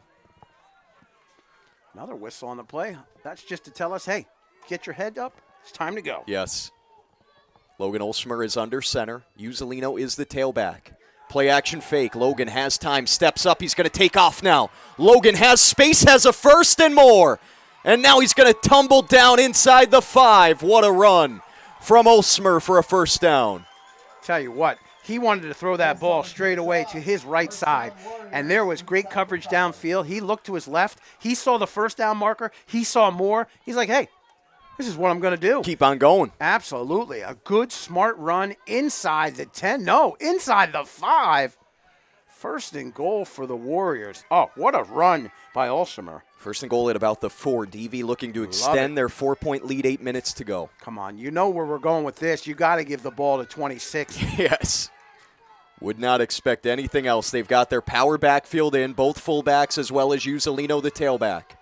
Handoff here goes to Mike. Uzzolino trying to push his way in. Not much there. Might have gained a yard. It'll be 2nd and goal. Well, they got 4 downs here. You know, you talked about Reagan Decker being unable to go today. Delaware Valley's not thinking about any ball in the air by foot. They're talking about stomping this thing into the end zone. Man, they gave him maybe 1. I'm giving them 1. We'll put it at the 3. It'll be 2nd down and goal. So, in theory, you've got 3 more cracks at it here. You know, one of the problems is when you go full house backfield, it invites the defense to put 11 in the box. So if Delaware Valley's smart, you know what?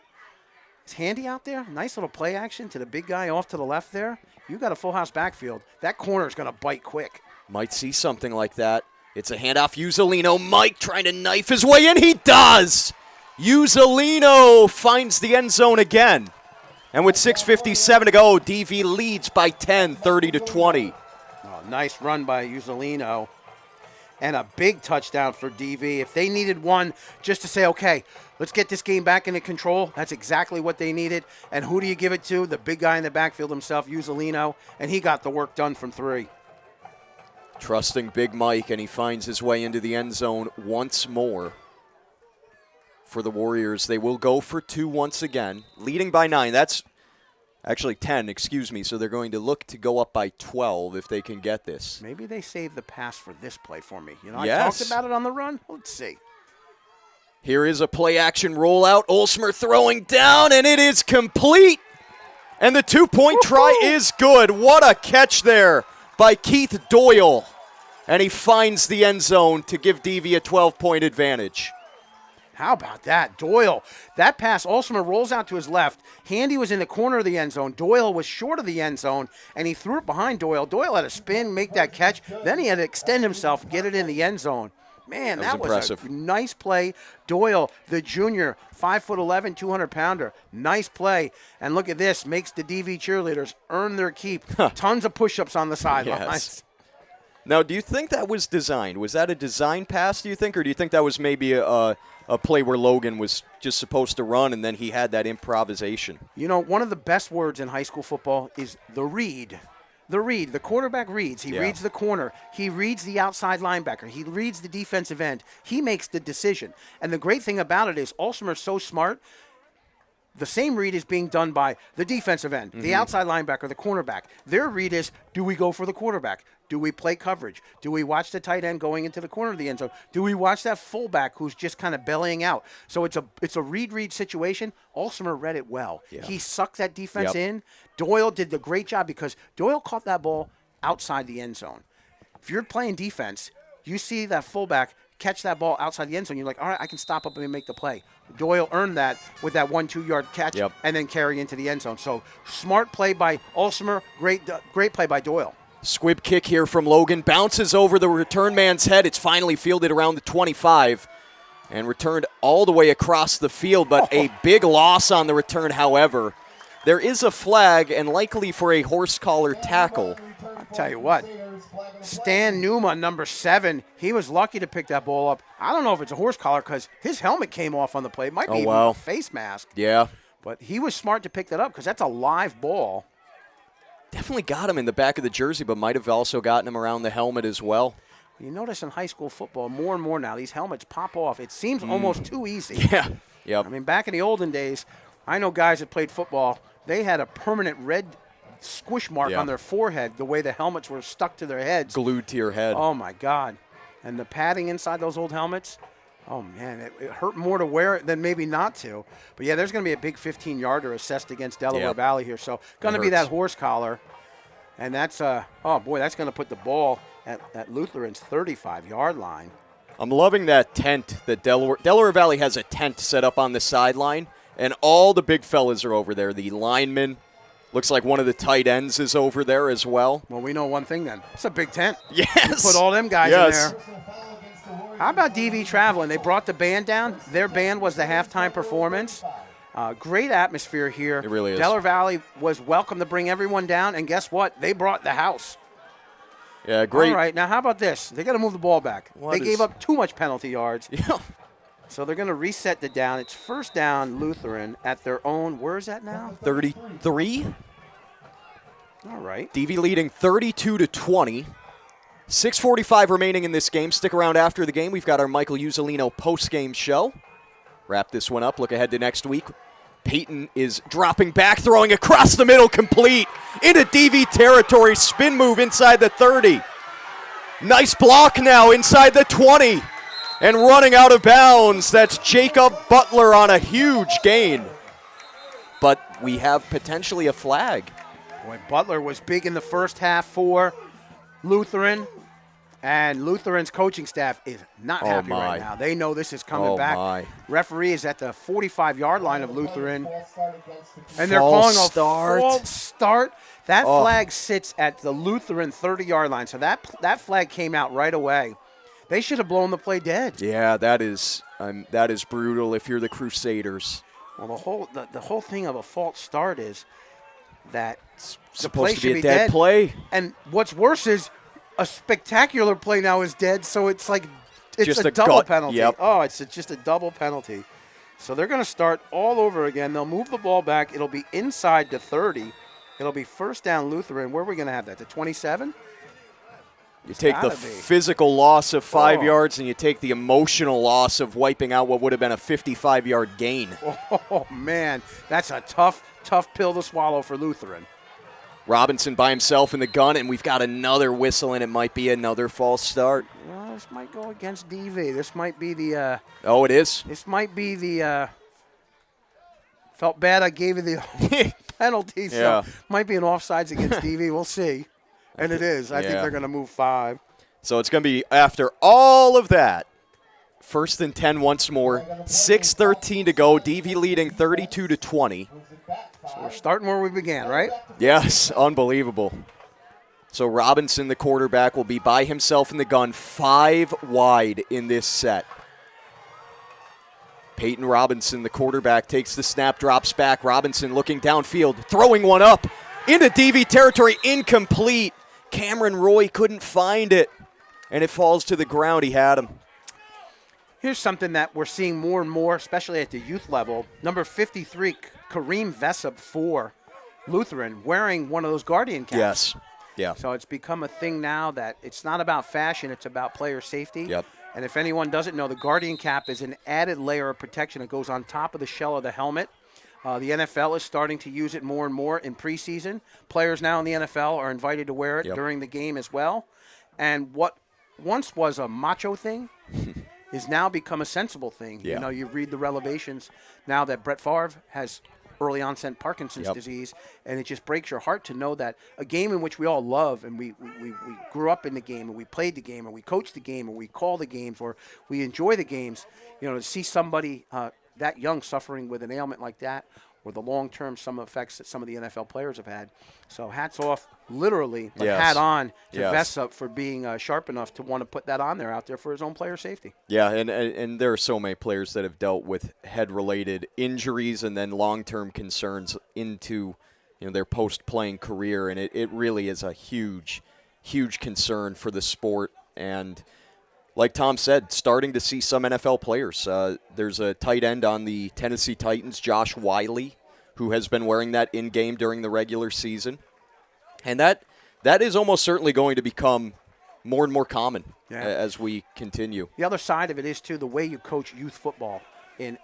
Back in the olden days, it was, keep your head up. But then when you wrapped up, you're smashing your head into the ground. Yeah. So also disciplining young players and how to play the game well. Keep your head up. Tackle upright. Bull your neck back. All those good things to keep yourself in a head-safe position. After an official stoppage, we have a 2nd down and 10. Peyton Robinson uncorking one, going downfield, complete, hitting Butler in stride for a touchdown. What a throw from Peyton Robinson. 67 yards to pull the Crusaders to within 6. 5:43 to go. Holy cow. How about Robinson? Again, he throws that from the hip, a total gunslinger. But that spiral, how tight was that spiral? It just shot through the air. Speaking of shooting through the air, Jacob Butler, he was off like a cannon shot. My God. So quick, so fast. It's not about height in that situation. It's all about speed. And Butler takes it in for 67 yards. That was one of the better plays I've ever seen at the high school level. Incredible throw. Incredible catch and the speed of Butler, taking him all the way home. Now, Lutheran going for 2 here. Peyton Robinson looking to the far side right, rolling out of the pocket under pressure, throwing one to the back of the end zone, too high. Incomplete. Good coverage from DV. The score will stay at 32-26. 5:43 to go. What a game we have here. You're listening to Delaware Valley High School football on Pike County's hometown station.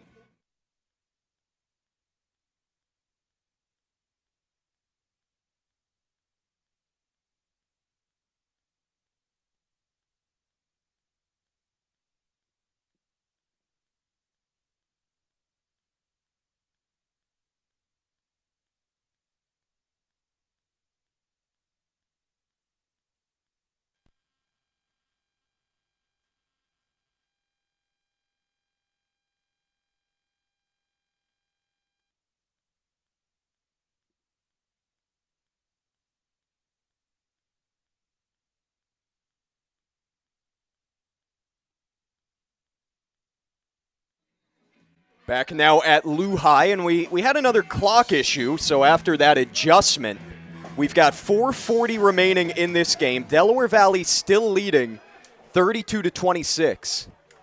Looks like there's going to be another clock adjustment. I'm really not sure what's going on with the clock, and it's now 4:06. More football, the better. We're having a great football game here today. It's been amazing. And it's the perfect, this is such a great venue to watch. I feel like we went back in time. We're so close to the field here. Yes. And we're in this tiny little storage container press box. Yes. It's awesome. It really is. This is great.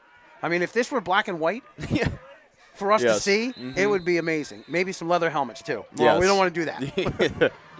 So 4:06 remaining. DV leading by 6. They'll get the football back.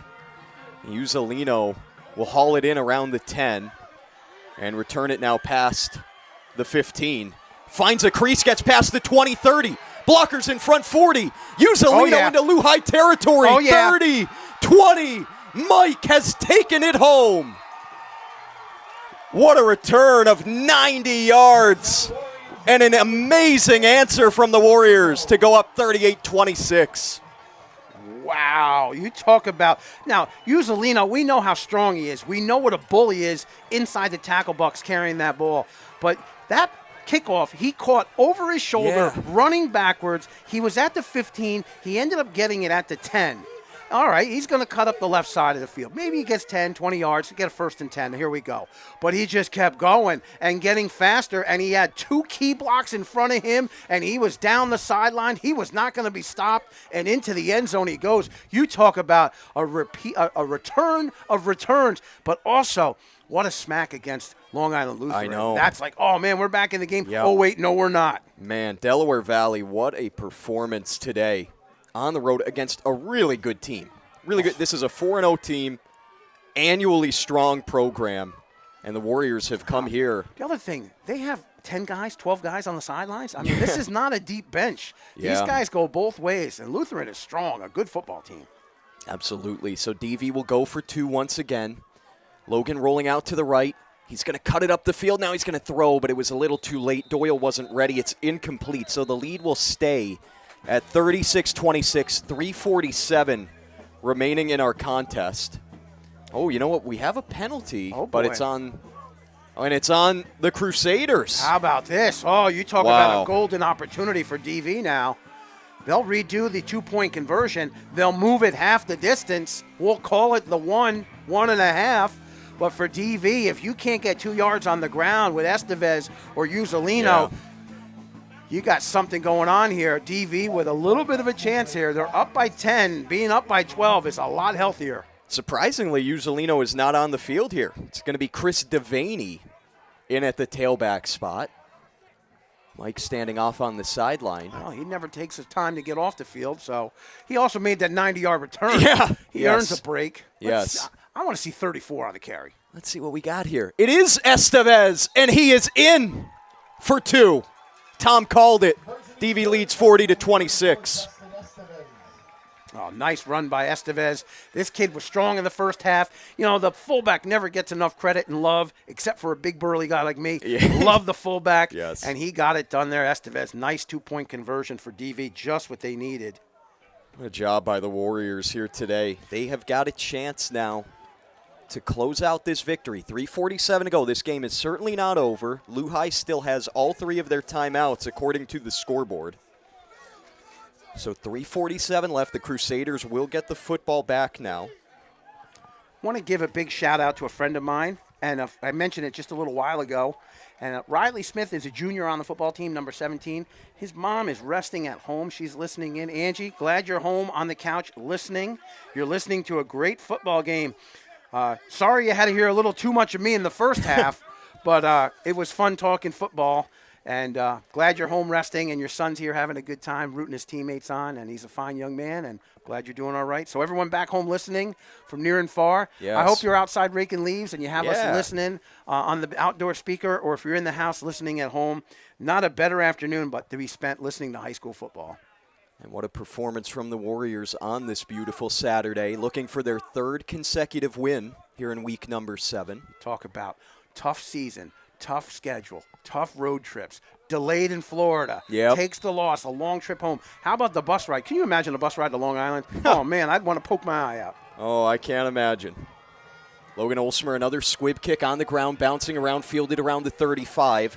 That is Numa, and Numa is running backwards. He's in some trouble. He gets tripped up. Devaney tackles him at the 25. Here's one of the things that you have to contend with when you deal with a team like Lutheran. You kick a squib, you kick to the corner. Doesn't matter. Your deep back is good, but every one of these players is a gifted, talented athlete. So it's not like you're trying to find their 11th guy on the field. Yeah. You know, you get it into Numa's hands. We saw what he did on the last play. The kid's got some jets. Yeah. He's coming to the sidelines now. He gets a high 5 from the coach. Okay, we'll call it a low 5. Now we know that Lehigh can score quickly. They just showed that off on that 67-yard touchdown pass from Peyton Robinson to Jacob Butler. Tell you what, I'm going to keep an eye on the big guy himself, Pasquale Venatucci for DV. That defensive line has been strong today. They put pressure on the quarterback. Robinson's been able to throw. I want to see if he can get in there and really cause some things and make some havoc here late in this game. As DV's defensive line, if they can get in on that backfield of the Crusaders, that'll give the short secondary of Delaware Valley just a little bit more breathing room. Robinson in the gun. The running back is Gray standing to his right. Robinson takes the snap, looking downfield, throws to the near side, complete around the 30. Brought down at the 35. That is Cameron Roy. A little bit short of a first down, so clock will run. Oh, you know what? It is actually enough for a first down. Oh, wow. Healthy mark there. Very, yes. Nice tackle made by Brzanskis. This kid is also on both sides of the ball. He's one of the better players on this defense. Yeah, they give him the 37? Yep. Wow. Yeah, 1st and 10 at the 37 now. And Lehigh, they really got to get going here.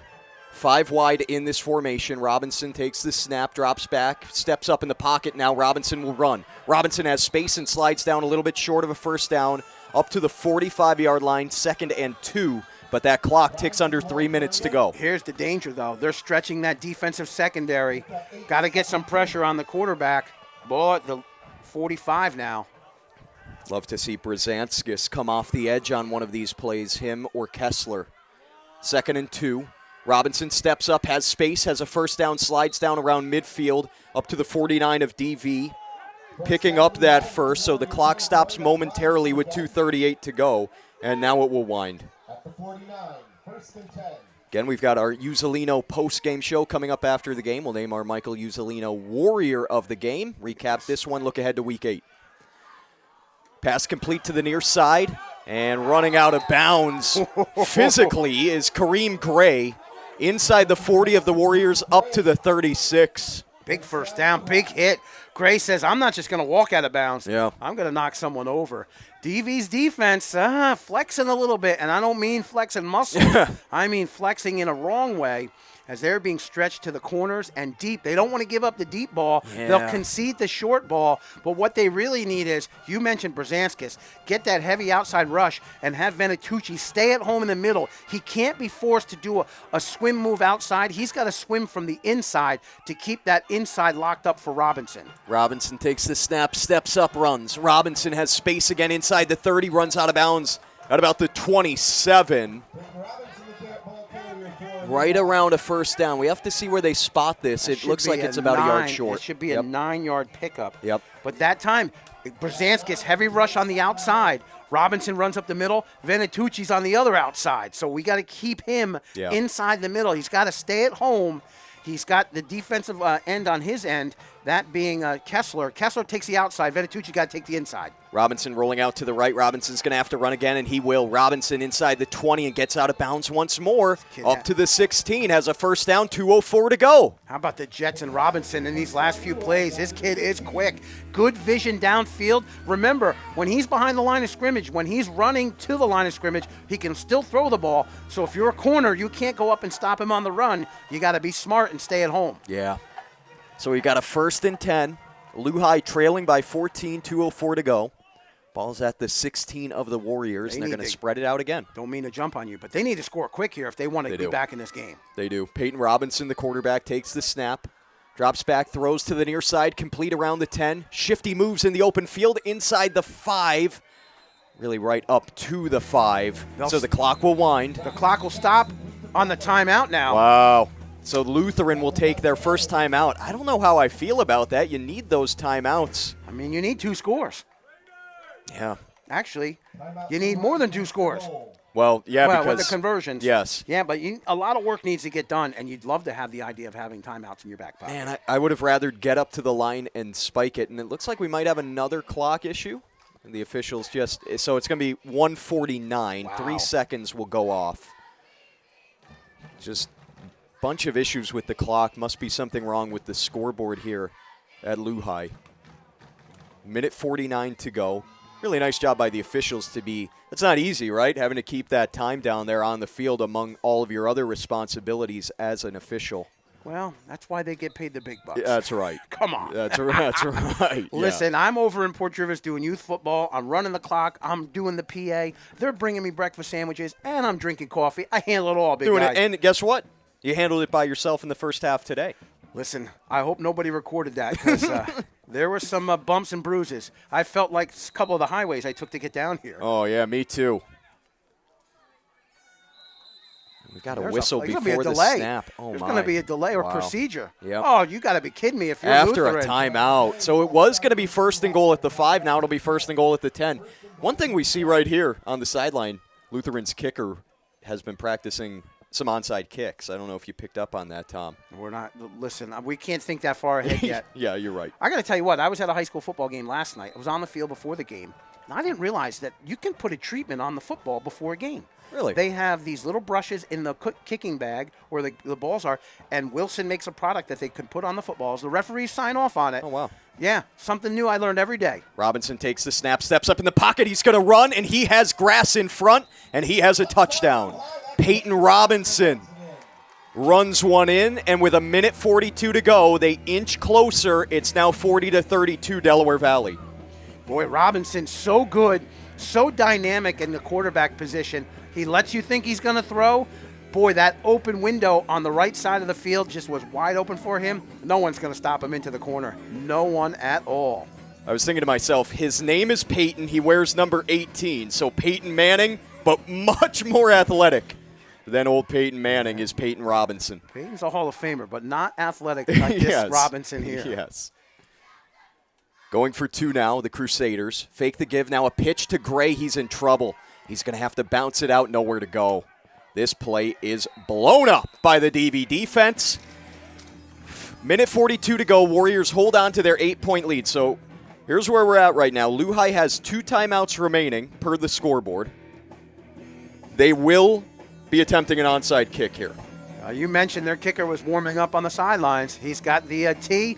You know, it's one thing to warm up on the sidelines with the onside kick. Man, you feel like you're on your own island when you're out there because sometimes you set the ball on the side of the tee. Yeah. You know, it's something that you practice, but it's not something you think, oh, man, I got to do this in a game. Now it's game time. There's so many different ways that you can go about an onside kick, and we'll see which one Lehigh elects to go with.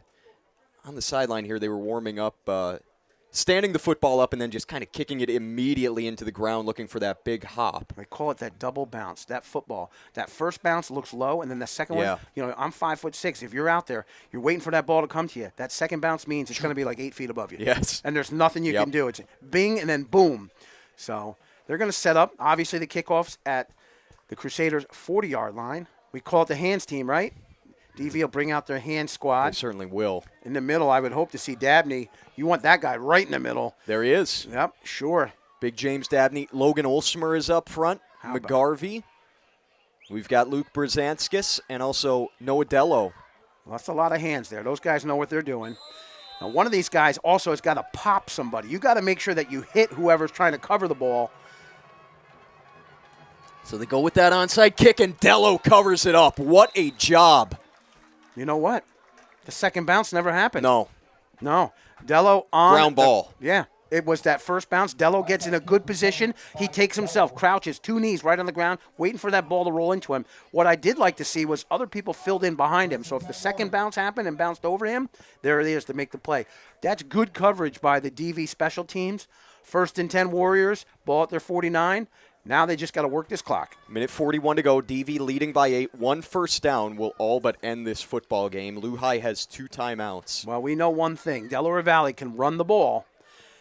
Can they get 3-4 yards a pop here and get that ultimate first down and end this game? Yep. So you said the Crusaders have 2 timeouts left, so they'll stop the clock twice. But it'll be up to DV to keep that clock rolling and get a first down. Warriors come out in their power set. It's Doyle and Estevez, the 2 fullbacks, and, of course, Mike Uzzolino, the tailback. Handoff goes to Estevez, who bulldozes his way up the middle and backs his way all the way up to the 44, still pushing. What a job by Estevez and this DV front. They're close to a first. Where do they mark it? About a yard short, I think. Wow. How about the scrum? And that's going to be a timeout by. Wow. Yep, for sure. Crusaders have to burn that timeout. Now they're down to 1. What's the unofficial official clock say? Minute 24. Minute 24. How about Estevez? That was amazing, awesome, man. Loved it. Yep. Loved it. Yeah, fantastic effort from him and that offensive line to keep on pushing. And you know what? Beyond just the gain that you get with that play, that took a ton of time. That was about a 10-second play.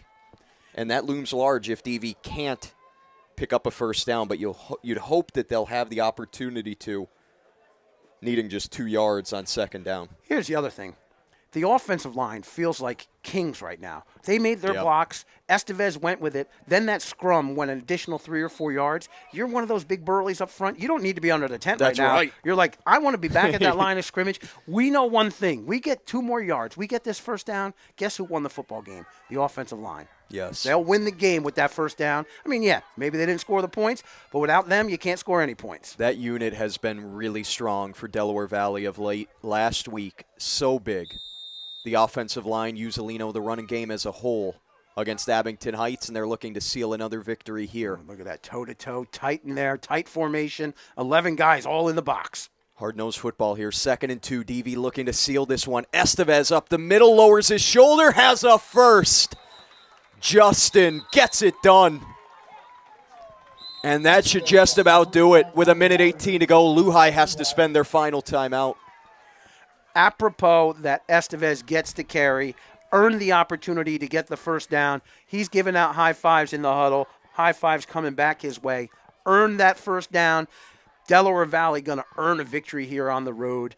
Big win for the Warriors. They needed this win.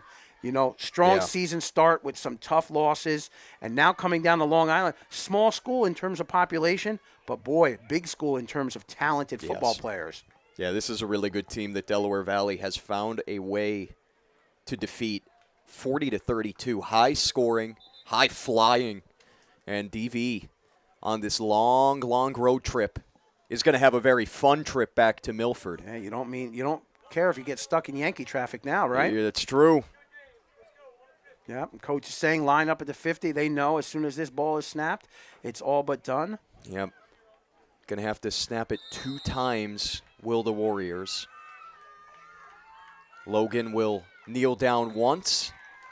I think this might be it because the clock on the field says 0. Yeah, they are just going to call it.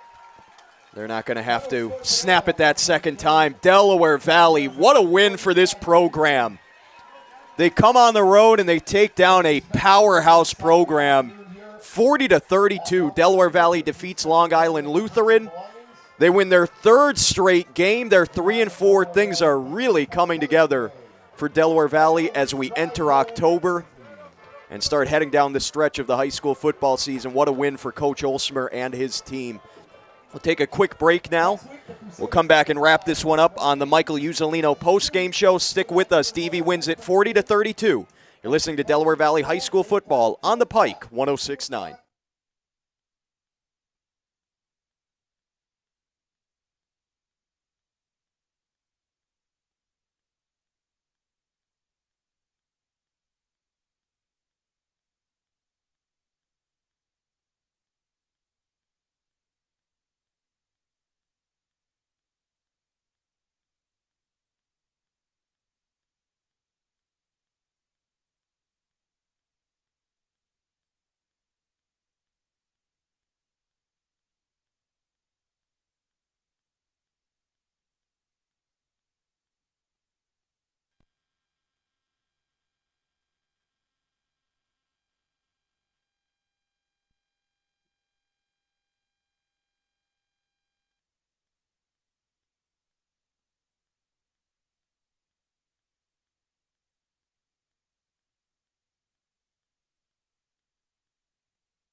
Delaware Valley wins this football game 40-32 on the road at Lehigh. What a victory for this Delaware Valley football program.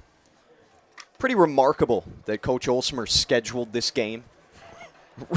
Incredibly long trip out here to Long Island. Only Coach Olsmer, as far as District 2 coaches go, only Keith Olsmer would schedule this game. And his team made him happy, made him proud, winning by 8 over a really good team. He's Tom Fagione. I'm Jake Graziano. It was an interesting day, but Delaware Valley gets the job done. And what an amazing second half, just back and forth, these two offenses going at it. Contrasting styles between the two. You got the physicality of DV and the more explosive nature of Long Island Lutheran, and in the end, it was Delaware Valley that comes away with a big, big victory. Yeah, Lutheran has a lot to be proud of. I mean, this is their first chip in the loss column this year for them. This is a good football team. Yes. And they have explosive talent. This team is going to set some other teams back. You go up against these guys, and if you're not ready to score more points than them, because that's how you have to beat them. You have to score more points than them. And Delaware Valley, let me tell you something, week in and week out, they just get stronger as a cohesive team. And that's what you need when you head into those Pennsylvania playoffs. You know what? You can have your guns, you can have your studs, but it's that 9, 10, and 11 that you have out there. Your 11 guys have to be locked in. Delaware Valley's lock is getting a little bit tighter, and that huddle's getting a little bit more unified. You do that week in and week out, wherever you are, home, away, very away in Florida, away, very away here in Long Island. Yes. You do that, that puts that team concept together, and today they showed that whatever happened, whatever setbacks happened in terms of, the defense may be a little suspect, offense came back and answered the question, and they did a great job. Great win for DV. I tell you what, man, that running game from DV, man, they are just powerhouses. And it's really amazing because they lost their backfield from a year ago. They lost Kalitsnik. They lost Ryder Machado. Those are two of the best players in program history. And here we are. Somehow Delaware Valley just finds a way. Justin Estevez, Mike Uzzolino, they have done a fantastic job. And that offensive line, one of the strongest units on this team, and they lost pieces up front too. And here we are. We've entered the first week of October, week 7, and this Delaware Valley team is right where they want to be. And well, I'll throw a little love from our side of the river, the Port Jervis side, over to Delaware Valley. The old adage in Port Jervis is we never regroup, we reload. Yes. Delaware Valley, superstar studs last year graduated. This team said, hey, wait, you know what? We don't have to be worried about superstars.